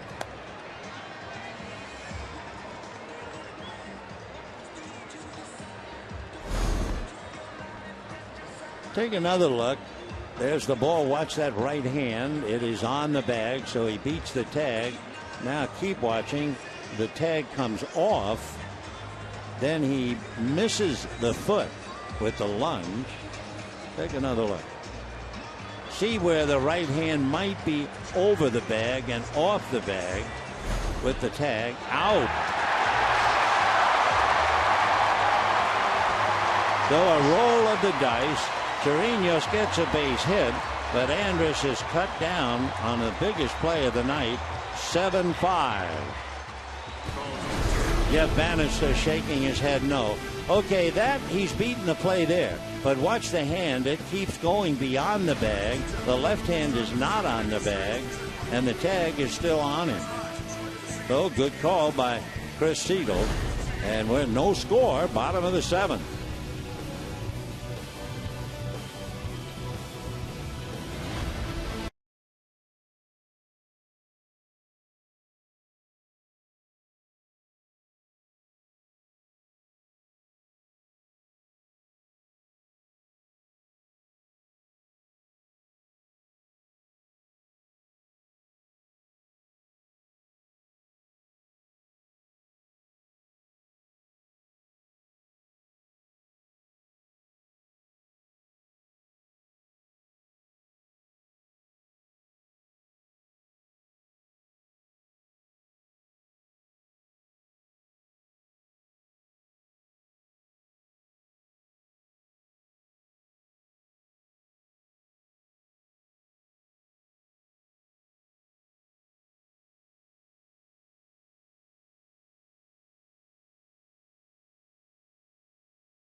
The Giants tomorrow night, Saturday at 4:15, Sunday at 5:05. Then the Dodgers go on the road, 4 in Chicago, 3 in Miami, and 3 in Arizona, and they'll come back to play the Mets on the weekend of July 3rd.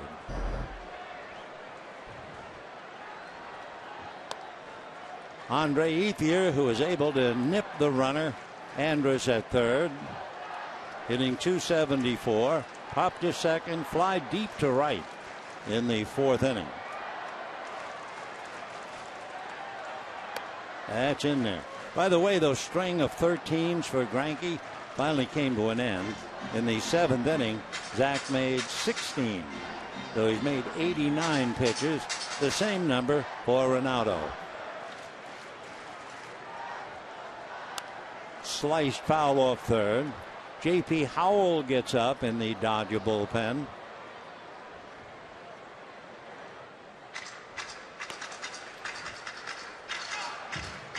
Oh, hello, sunshine. They are here, bless them. And a very proud dad. Don't blame him. 1-2. And stroked into right field for a base hit. An off-speed breaking ball down, and Andre just stayed on it and singled to right. For the Dodgers, their fourth hit, and the second time they've had a leadoff hit. They had Callaspo get a leadoff single in the fifth inning.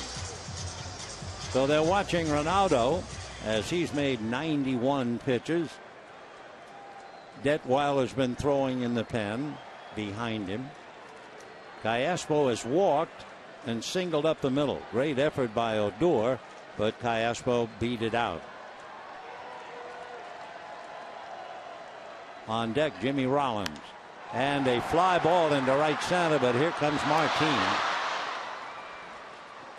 Martin has made 4 putouts Number 11, Jimmy Rollins. in the last 1 2/3 innings. So 4 of the 5 putouts, fly balls to Martin. The other one was the fly ball to Gallo. So here's Jimmy Rollins. Flied to right, struck out. Little background on Ronaldo. They said that he is inclined. He's a fly ball pitcher, and that's for sure. But getting away with it so far. And ball 1.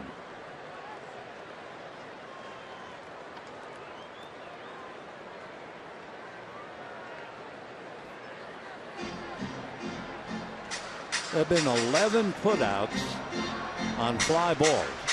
11. So Ronaldo taking advantage of the dimensions. On deck, Justin Turner.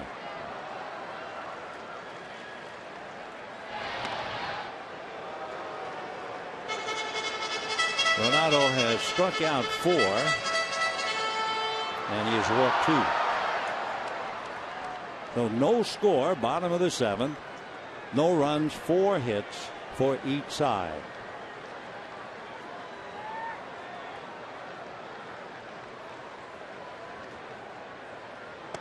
And that's a strike. 1-1. Ronaldo is pitching. He is not one of these fellows who just comes in and throws 97. I think the highest velocity pitch was maybe once or twice at 93. Most of the time 91. There goes the runner, and he got an off-speed pitch and a changeup for a base hit to right field. So put that all together, and the Dodgers have first and third with 1 out. So good break at both ends. Rollins going, and it was a 76-mile-an-hour changeup, and it was up, and that's all Rollins needed to bang that thing into right field. Your attention, please. Pinch hitting for the Dodgers. Number 10. So first and third with 1 out, and the Dodgers now go to the bench for Justin Turner. First and third, 1 away. Maddox going out to talk to Ronaldo. Justin Turner coming off the bench to try and get a run home. Hitting .318 as a pinch hitter, 2 for 12. He has 2 home runs and 5 RBIs coming off the bench. So the Dodgers so close to getting Zach Greinke a run. Rick Honeycutt patting him on the back. The way things have been going for him, I mean, a run is like Christmas. No score, bottom of the 7th.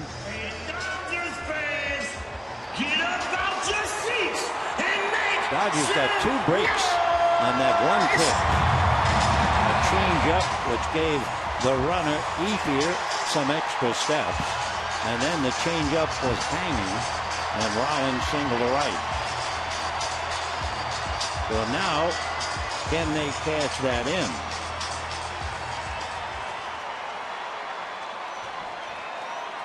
Ethier at third, Rollins at first. No score, bottom of the 7th. Time for the moment. Elvis Andrus came up from shortstop for a moment, now goes back. I think that was what he wanted. He wanted his upper back, and they're back for a double play.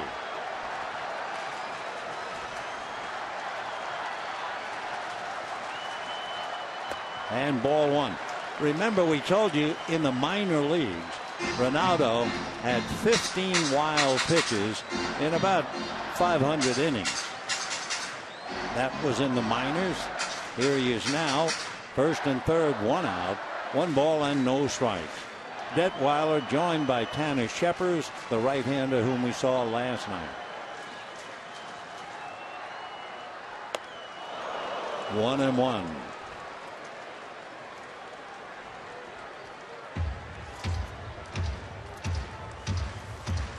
Justin putting up great numbers ever since he came to the Dodgers.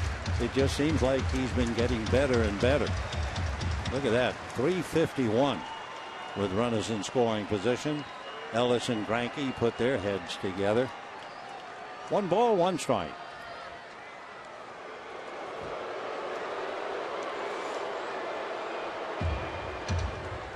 Jimmy Rollins has stolen 6 bases, but he's also been caught 5 times.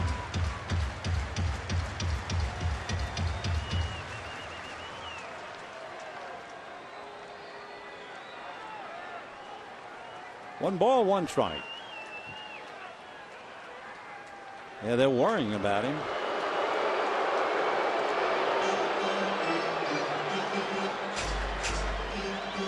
Anthony Ronaldo, no matter how this game comes out, he has certainly been impressive. Young man from New Jersey.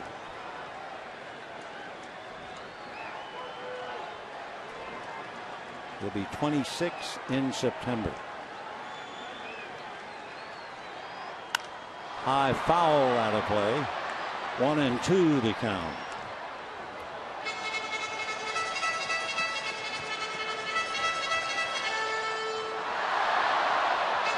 Meanwhile, the rally banana whatever in the hands of Kike Hernandez. Howie Kendrick alongside of him.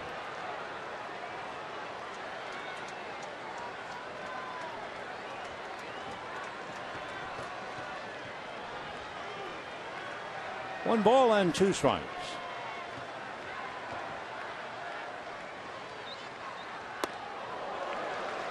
Two and two. In the minor leagues this year at Green Rock, he was 7-1 and a fine ERA of 2.4. Anthony Ronaldo.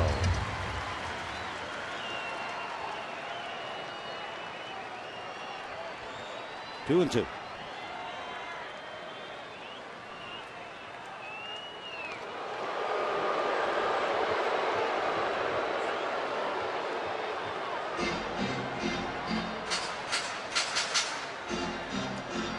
Little extra pressure on the Dodgers with the Giants coming in. Dodgers with a 2.5 game lead, but the Giants were winning. 2-2 to Justin Turner. Jock Peterson on deck. And a pop fly into shallow center. Martin is going to make the catch, and the runners have nowhere to go. So Turner, a little pop fly to shallow center. That is the 12th fly ball. And Ronaldo is doing a heck of a job. With 2 out, now he has Jock Peterson. The Giant game, 3-0 Giants there in the 8th inning. And with Jock Peterson coming up, it looks like they're going to go to Detweiler, a left-hander. We'll wait and see. We'll be right back.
Choose Nissan today for great offers on our most exciting lineup ever.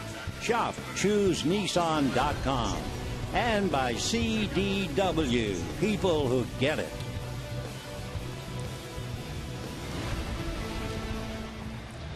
No score, bottom of the 7th inning. Left-hander Ross Detweiler out of St. Louis, Missouri, makes his home in Florida and went to school at Missouri State. He was a first-round pick by the Washington Nationals back in 2007, and he came up and down in the Nationals organization, spending time in Syracuse, among others, when he wasn't quite ready. And then last year with the Nationals, he was 2-3. And he was involved in a deal. The Rangers sent infielder Chris Bostic and 2 others to the Nationals, getting Detweiler. Meanwhile, Anthony Ronaldo made 100 pitches and pitched a heck of a game. Well, Ronaldo can't win, of course. Could lose if any runners score and they don't surrender the lead. So it's up to Jock Peterson. 2 out, runners at first and third. Peterson struck out, flied to right, and walked against Ronaldo. Facing Ross Detweiler. Detweiler, 29 years old. And fastball low. He's been clocked as high as 97. He also has a good sinker that's been clocked as high as 95. He has the spike curve and a changeup. 1-0. Now behind 2-0.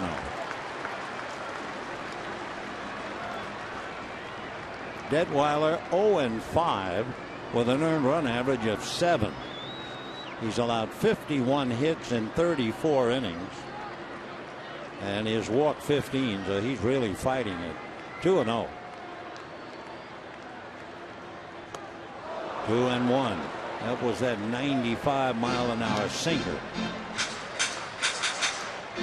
2-1. Detweiler's been a pro since 2007. He actually came up to the Nationals for 1 game that year and then came right back. Saw more action. Fastball and a fly ball. Coming up forward is 2, and the Dodgers do it again. It's become maddening to Mattingly and all the coaches as they leave another 2 men. And at the end of 7, no score.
We have reached the 8th inning. No score in the ball game. J.P. Howell picks up the pitching chores from Zach Greinke.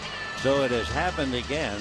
Adam Rosales, who played third and first last night, is out on deck as a pinch hitter for Detweiler. No score, 8th inning. And a strike. So what's going on with Greinke? It's hard to believe. In his last 8 starts, he is 0-2, and that includes a 7-inning shutout tonight. In his last 6 starts at Dodger Stadium, he allowed 1 earned run in each of the first 5 and nothing tonight. It's enough for Rick Honeycutt to talk to himself and shake his head. Little foul ball. 1-2 the count to Hanser Alberto. Struck out, fly to right.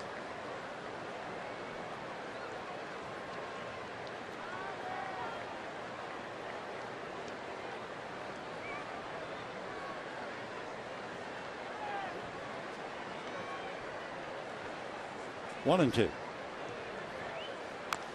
Another foul ball. Hanser Alberto from San Francisco de Macorís in the Dominican.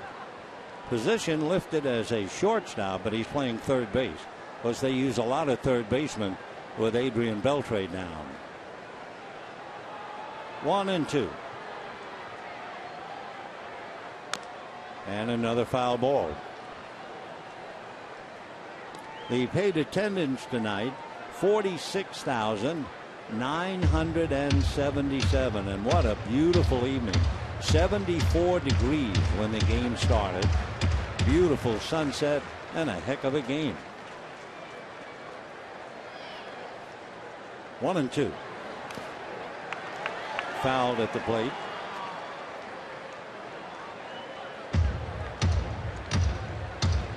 So J.P. Howell trying to continue.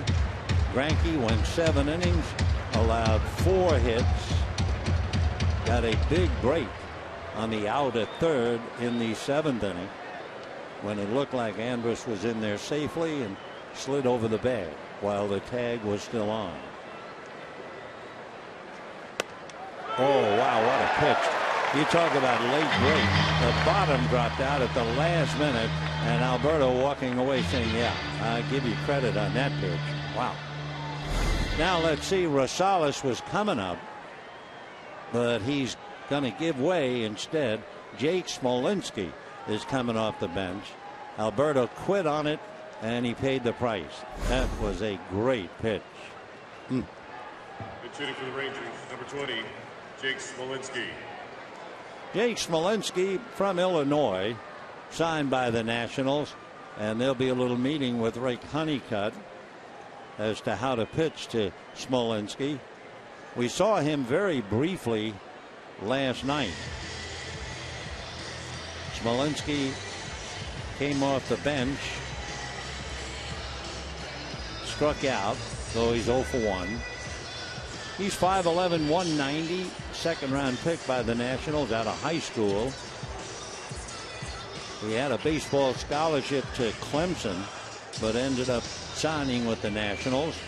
He was also the quarterback for the high school football team.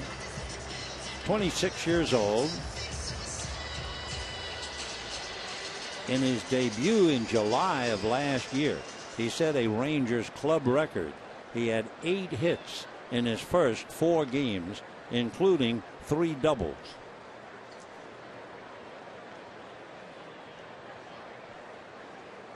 And a strike, 0-1. Smolinski had a concussion 2 years ago, not from any foul ball or a mask. He crashed into a fence, hit his head on an electronic sign, and was out for the week. 1 ball and 1 strike. No score, 8th inning. Rangers had 1 man at third, had another man out at third. 1-2. Dodgers had Puig triple in the first inning, and they left him. And they had Ethier at third with 1 out in the 7th, and they left him. Puig, Gonzalez, and Kendrick will be due out bottom of the 8th. 2-2. By the way, the Giants have increased their lead. Giants lead the Mariners 5-0 in the 8th inning.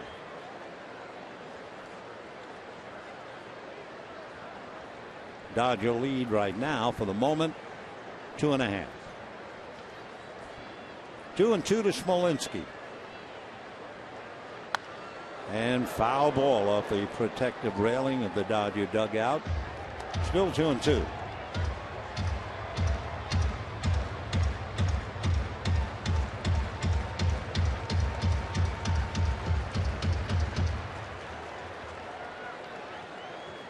Smolinski can play a lot of positions: second base, third base, and left field. 2-2. Check swing. It's going to cost him, and down he goes. So Smolinski has made 2 appearances as a pinch hitter and struck out each time.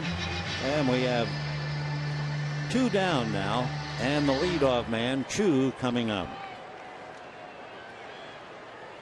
Number 17, Shin-Soo Choo. So all Howell has done is come in, strike out Alberto and Smolinski. That's 10 Rangers to bite the dust.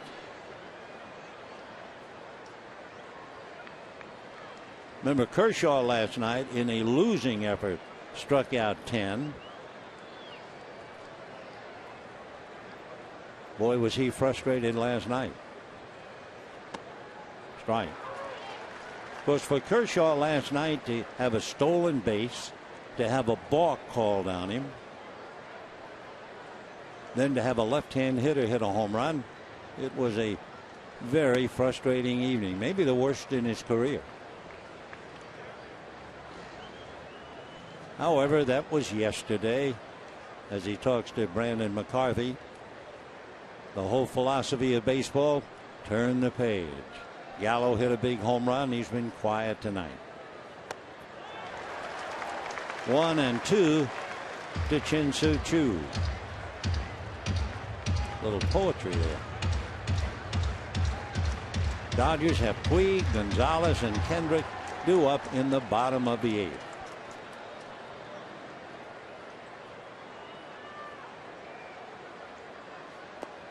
Two and two.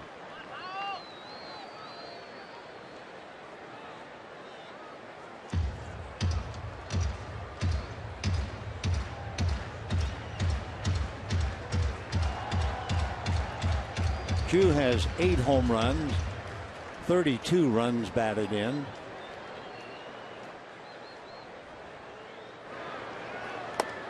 And a pitch up that gets him.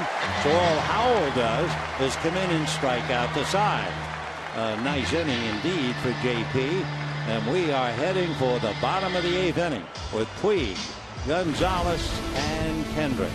No score.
One app for live baseball. At bats up to the moment, at any moment, with in-game highlights, live look-ins, replay reviews, radio broadcasts, StatCast, and even more. So get MLB.com at bat for your smartphone or tablet. J.P. Howell, a masterful inning, made 18 pitches, strikes out the side, and now Tanner Scheppers. Tall right-hander, he's 6'4", checks in about 220. Was born in Mission Viejo, went to school at Fresno State. Slider, check swing, swing, says Marvin Hudson. Or make a Jim Joyce now. 0-1 the count. Puig has tripled and twice hit the ball hard right at Leonis Martin in center field. Another slider low, 1-1. There he is. The Dodgers have had a lot of bat men, but they haven't been able to produce. So there's one waiting in the wings. 1 ball and 1 strike. And a strike. 1-2.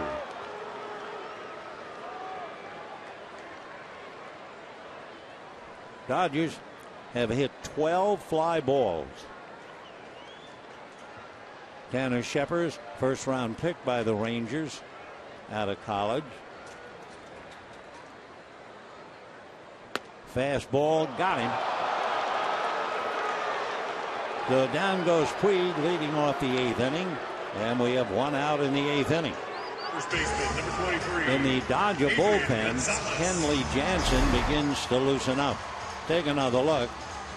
Fastball, and Puig certainly thought it was low, but Marvin Hudson said no. So with 1 out, Adrian Gonzalez.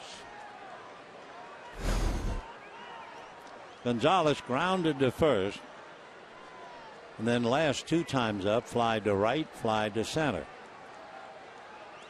Fastball, check swing for a strike. 0-1.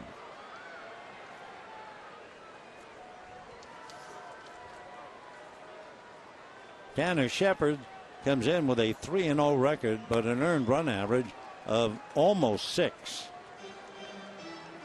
He's walked 11, struck out 15, so he's been fighting it.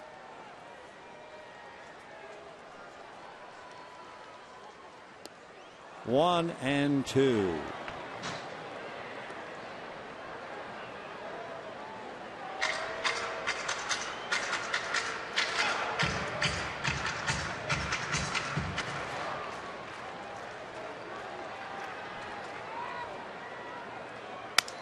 Crack bat, little ground ball to first. The quick feed to Scheppers, and we have 2 down. Scheppers throws hard enough that he was once clocked up at 100 miles an hour. Number 47. His 2-seamer be about 95. Then he has a slider. He also has a curveball and a changeup.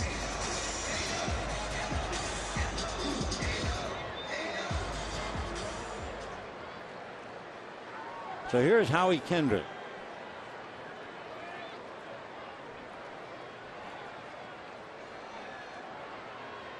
Fastball at 96. Odor, Gallo, and Moreland are due up in the 9th inning for Texas. Strike. That cracked bat when Adrian Gonzalez lit that little roller to first, that pitch was 98 miles an hour. 1-2.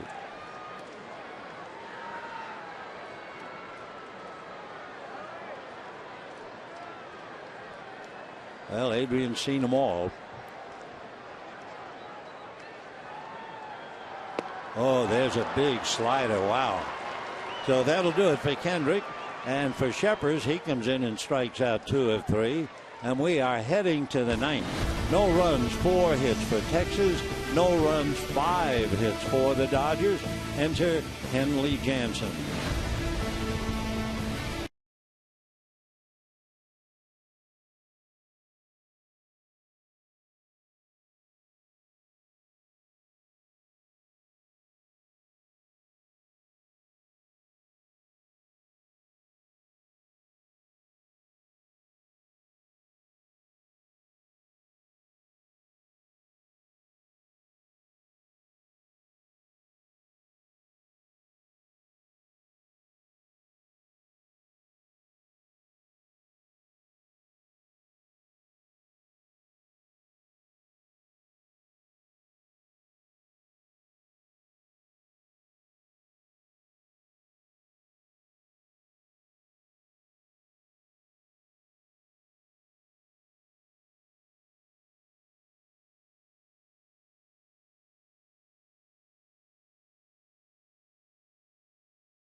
There's a head full of dreams.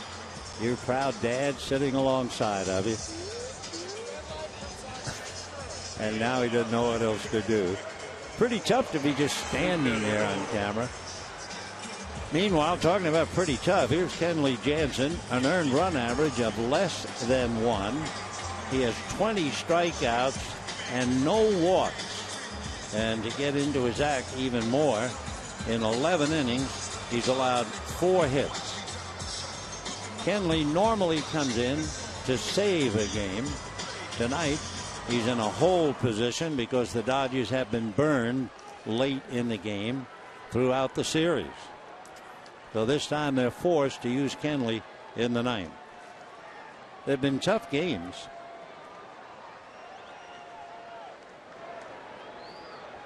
(4-1), 3-2, 5-3, and tonight no score. Rougned Odor, 1-4-3, and if he gets a board, he's a threat to steal. Strike. 0-1. Odor, however, has had a lot of trouble getting a board. Came in batting .177. No balls, 1 strike. 1-1. Pitching, and more pitching. Joey Gallo out on deck.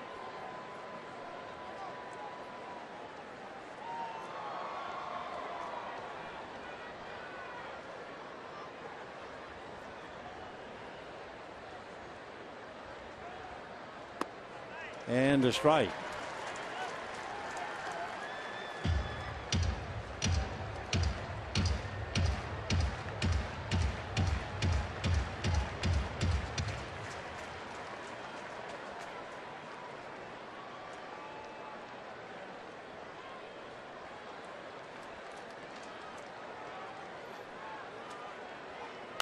And little foul out of play. Odor is from Maracaibo in Venezuela. He was signed by the Rangers in 2011. It took him 3 years, and he was playing for the Rangers last year. He did go out to Round Rock for a little while, but he's back. Has good numbers batting until this year with the Rangers. 1-2. Bounce that. 2-2. They sent him out to Round Rock and he hit .352. So they called him back up, and he's struggling trying to get to 200. Last year he played in 114 games. He had a good year. 9 home runs, 48 RBIs, hit about .260. 2-2.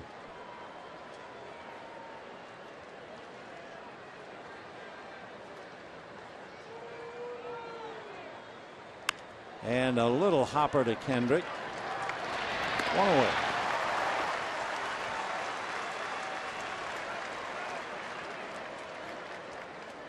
Joey Gallo coming up. Joey Gallo. Grounded to first, struck out, grounded to short. Joey 0 for 3.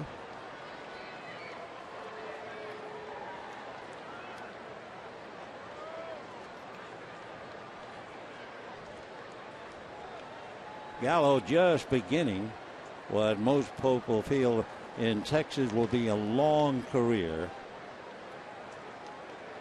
He's 21 years old. He'll be 22 the middle of November. First round pick from Las Vegas.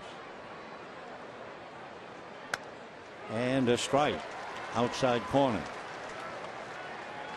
Joey 6'5", 205 pounds. One of the things when he was growing up in Vegas, he worked with Bill Madlock. Remember Bill? They used to call him Wild Dog. He won 4-time National League batting champion. 1-1.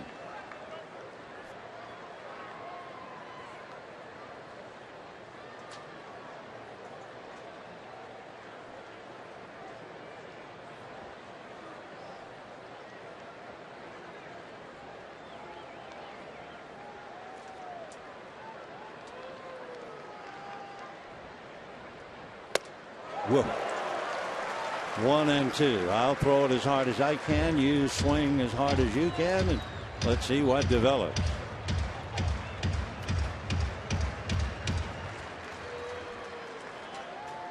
So Joey's worked with Mike Bryant, Chris's father, Bill Madlock, and Jason Giambi. And down he goes. The Gallo goes 0 for 4, strikes out twice. And the batter now, Mitch Moreland. Now Moreland has an 11-game hitting streak on the line. He struck out, hit into a force play. That was a huge play now made by Howie Kendrick in the 4th inning. Moreland hit a ball that looked like a base hit. It would have scored Chu from second base. And Howie made the great play of force, and the Rangers never scored.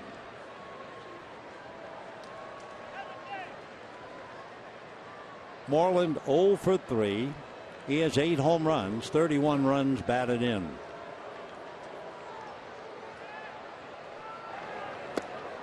Ball 1.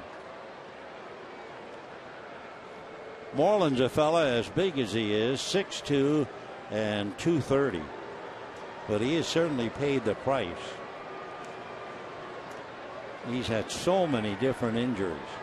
Started with a fractured bone in his foot, then surgery on his right wrist, then a strained left hamstring, then a right strained hamstring, then a left ankle surgery just last year. But as banged up as he has been, he still came into this game hitting .307. 2 years ago, he had 23 home runs for Texas. Strike. When you see all the other pitchers struggling to throw strikes, pitching from behind constantly, it's almost miraculous to watch a guy who has struck out 21 and has not walked anybody. 1-2. And a little foul, no play. 46,977 here tonight. If possible, hope you'll be out here with us tomorrow night. Game 1 with the Giants. Giants won their ball game just about. They're leading 7-0. No, that's almost over.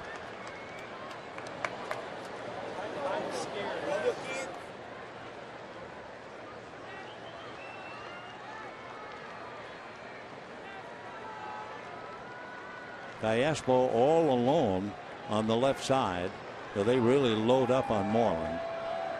1 ball and 2 strikes. 2-2.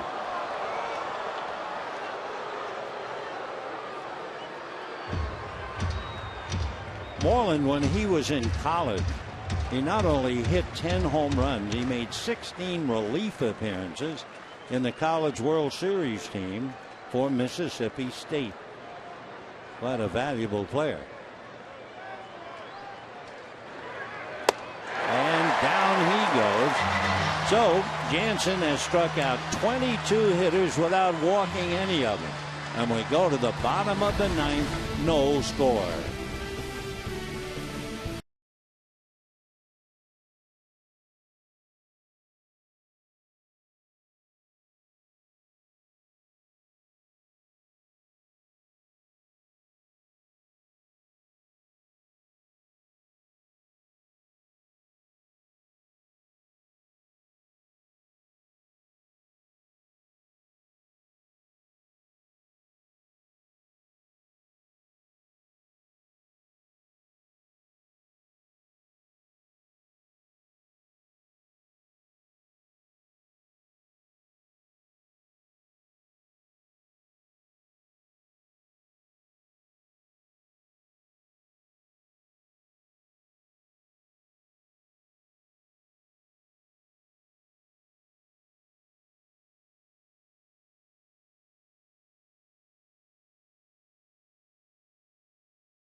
right now are looking for a walk-off base hit or a walk-off home run, but something to walk off with a win.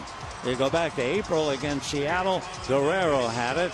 Kendrick had it the next day. Grandal had a home run first week in May against Arizona. Van Slyke did it on the 11th of May. And back in June on the 10th, it was Kendrick got a base hit. So the Dodgers have had 6 walk-off wins, and that's what they're looking for against a very hard-throwing right-hander. When you see his name, Keone Kela, you think, well, he's probably from Hawaii. He was born in Los Angeles. In fact, spent 3 years of his high school career in Los Angeles before moving to Seattle. Starts off at 90, but he throws a lot harder than that. Grandal has struck out twice, caught looking at curveballs. Last time up, flied to left. 1 ball and no strikes.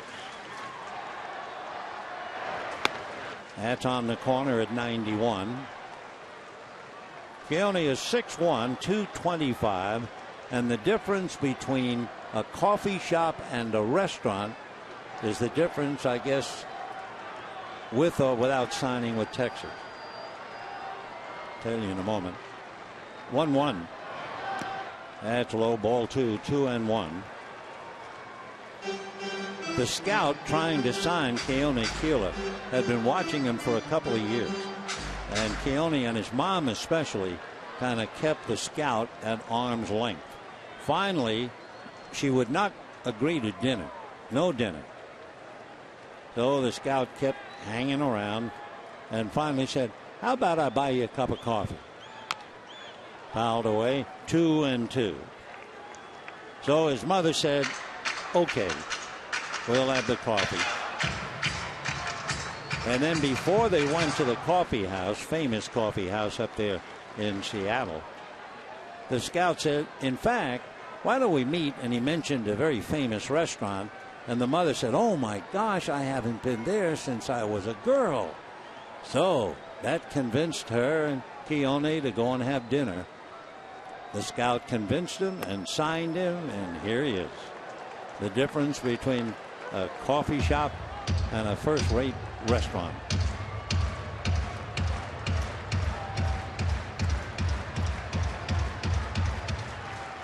Three and two the count. He's not throwing as hard as he was last night, or let's put it this way, not yet. And off speed for ball 4 at 85. Kela is 4-3 with a fine ERA of 2. He has walked 8 while striking out 26. Mike Maddox keeping an eye on him. Meanwhile, on the field, Kike Hernandez will run for Grandal.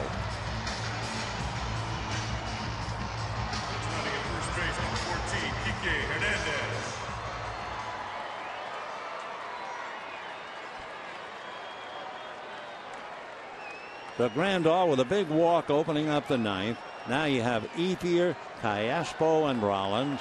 The Dodgers have already used Justin Turner. Kike with a pretty good lead.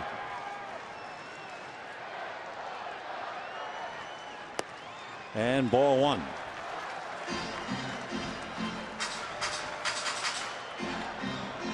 Kela pitched the 9th inning last night.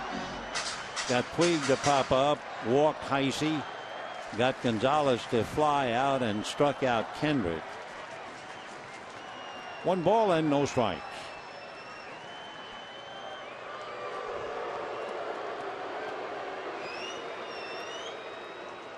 Kike Hernandez, the winning run. Kela's class for, and I know we saw it in the high 90s, 97 all night last night. He's been actually clocked up to 101. Curveball and a changeup, but it's the fastball that's gotten everybody's attention. There's the fastball at 95, and he's behind 2-0.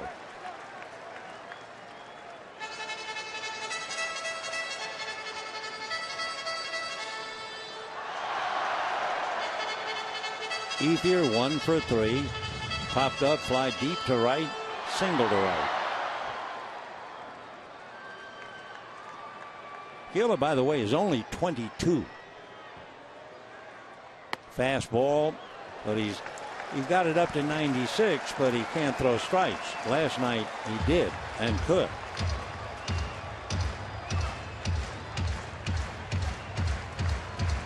So Mike Maddox decides he needs a little grass. Sorry to see him chewing. Although I think they might have been sunflower seeds. Yeah. Good. And ball 4. So as effective and overpowering the 22-year-old was last night, it's a totally different ball game tonight.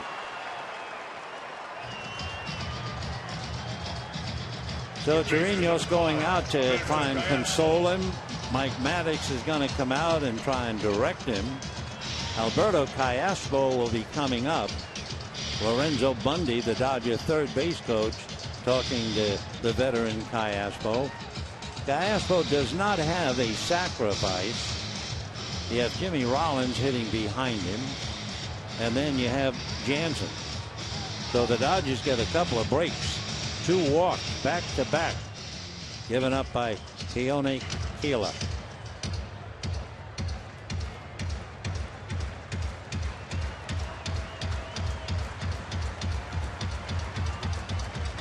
Nobody out. Maddox talking. Marvin Hudson, the plate umpire, out there with him to speed things along.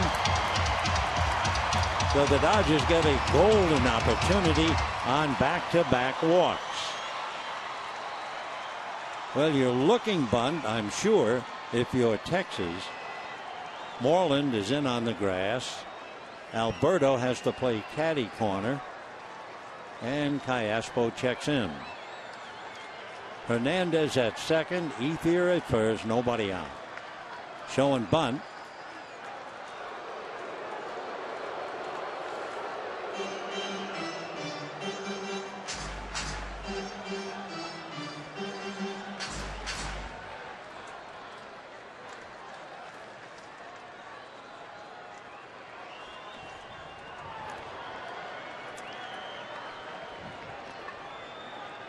Showing bunt again. Pickoff play at second. That's the trap play. What you want to do, you want to convince the runner at second that the shortstop's going to be breaking to third, and as long as you run with him, you're okay. And the second baseman tipped it off early. Normally you want to convince him second baseman is not coming, and I can take a big lead and run along with the shortstop. Callaspo has not been a good bunter and takes ball 1. In fact, in his career, Alberto Callaspo has only 9 sacrifices.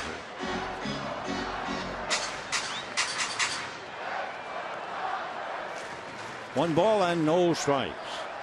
So Keeler struggling now. 2 walks and behind to the hitter. We'll see whether indeed they want Callaspo to try to bunt. Pulls the bat back for a strike. And now that's where Keno was last night. He just hit 97. Waiting to see him do that. He wasn't close with Grandal or Ethier. Now 1 ball and 1 strike.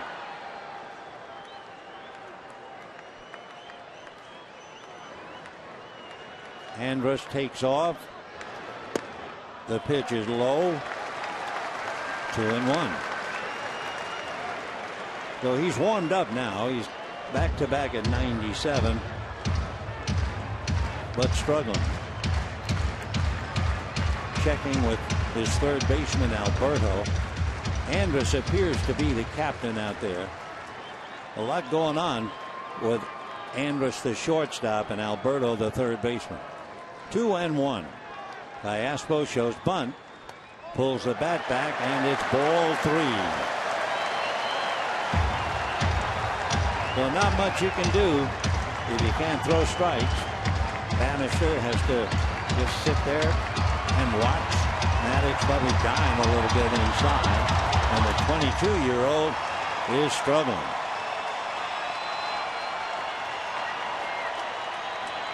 Three and one. Callaspo again showing bunt, and bunts it foul.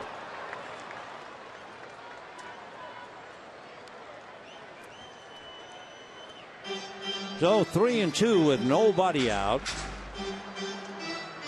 Hernandez at second, running for Grandal. Ethier at first. Moreland still looking bunt at first. And Alberto hanging out caddy corner at third.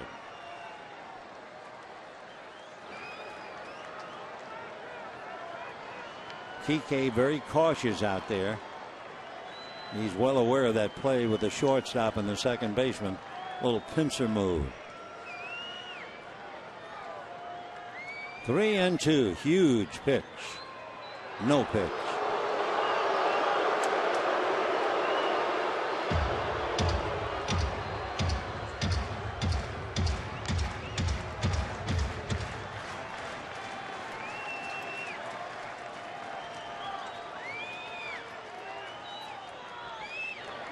And big ground ball. They're going to get one. They're going to get two.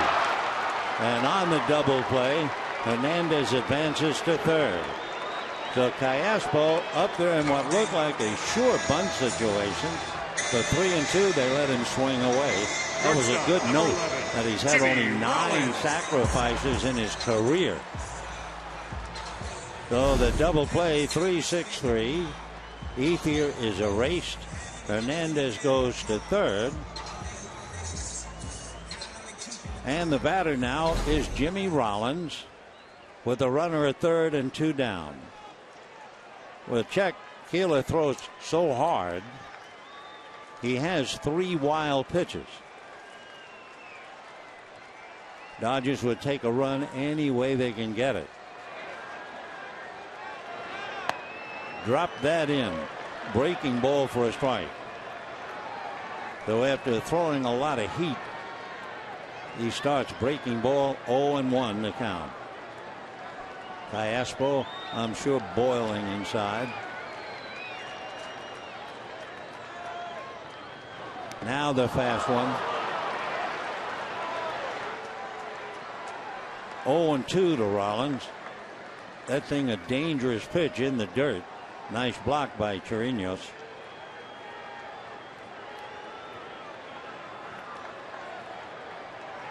He calls that a power curve. He sure has to be careful with it. 0-2 to Rollins. Dropped another curveball. 1-2. Chirinos holding up his mitt as if say, easy now, take it easy. I mean, you're 22 and you've been pitching professionally for 3 years.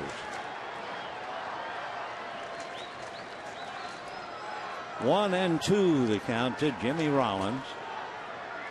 Hernandez the winning run 90 feet away. That's foul back. That was that 97-mile-an-hour fastball. It took him 2 hitters to get up into that 97, and that's where he is.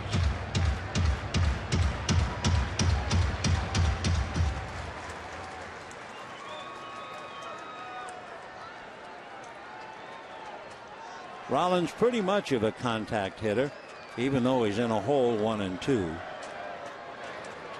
Breaking ball fouled away. For Rollins, he's had about 250 plate appearances, and he's only struck out 43 times. That's terrific.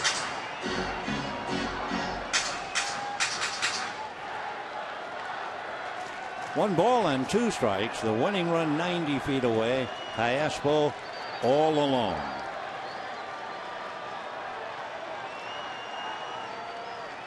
TK running down the line and hold everything. The kid balk.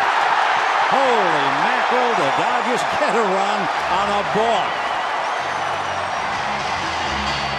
TK Hernandez running down the line, And that shook up the 22-year-old. He broke his motion, and the Dodgers steal one. 1-0. For the Dodgers, 1 run, 5 hits, and no errors. For Texas, no runs, 4 hits, and no errors. Keone Keeler flustered when Kike Hernandez ran down the line, and that certainly, in this such a tough push and shove game, turns out to be the play of the game. Watch Keeler going out of his stretch. Watch Hernandez now break, and there was a turn of the shoulder by Keeler. That was his balk, and in came Hernandez for the run. The run and the ball called by Marvin Hudson. Also, the second base umpire, Greg Gibson. There's that turn. That's all you need.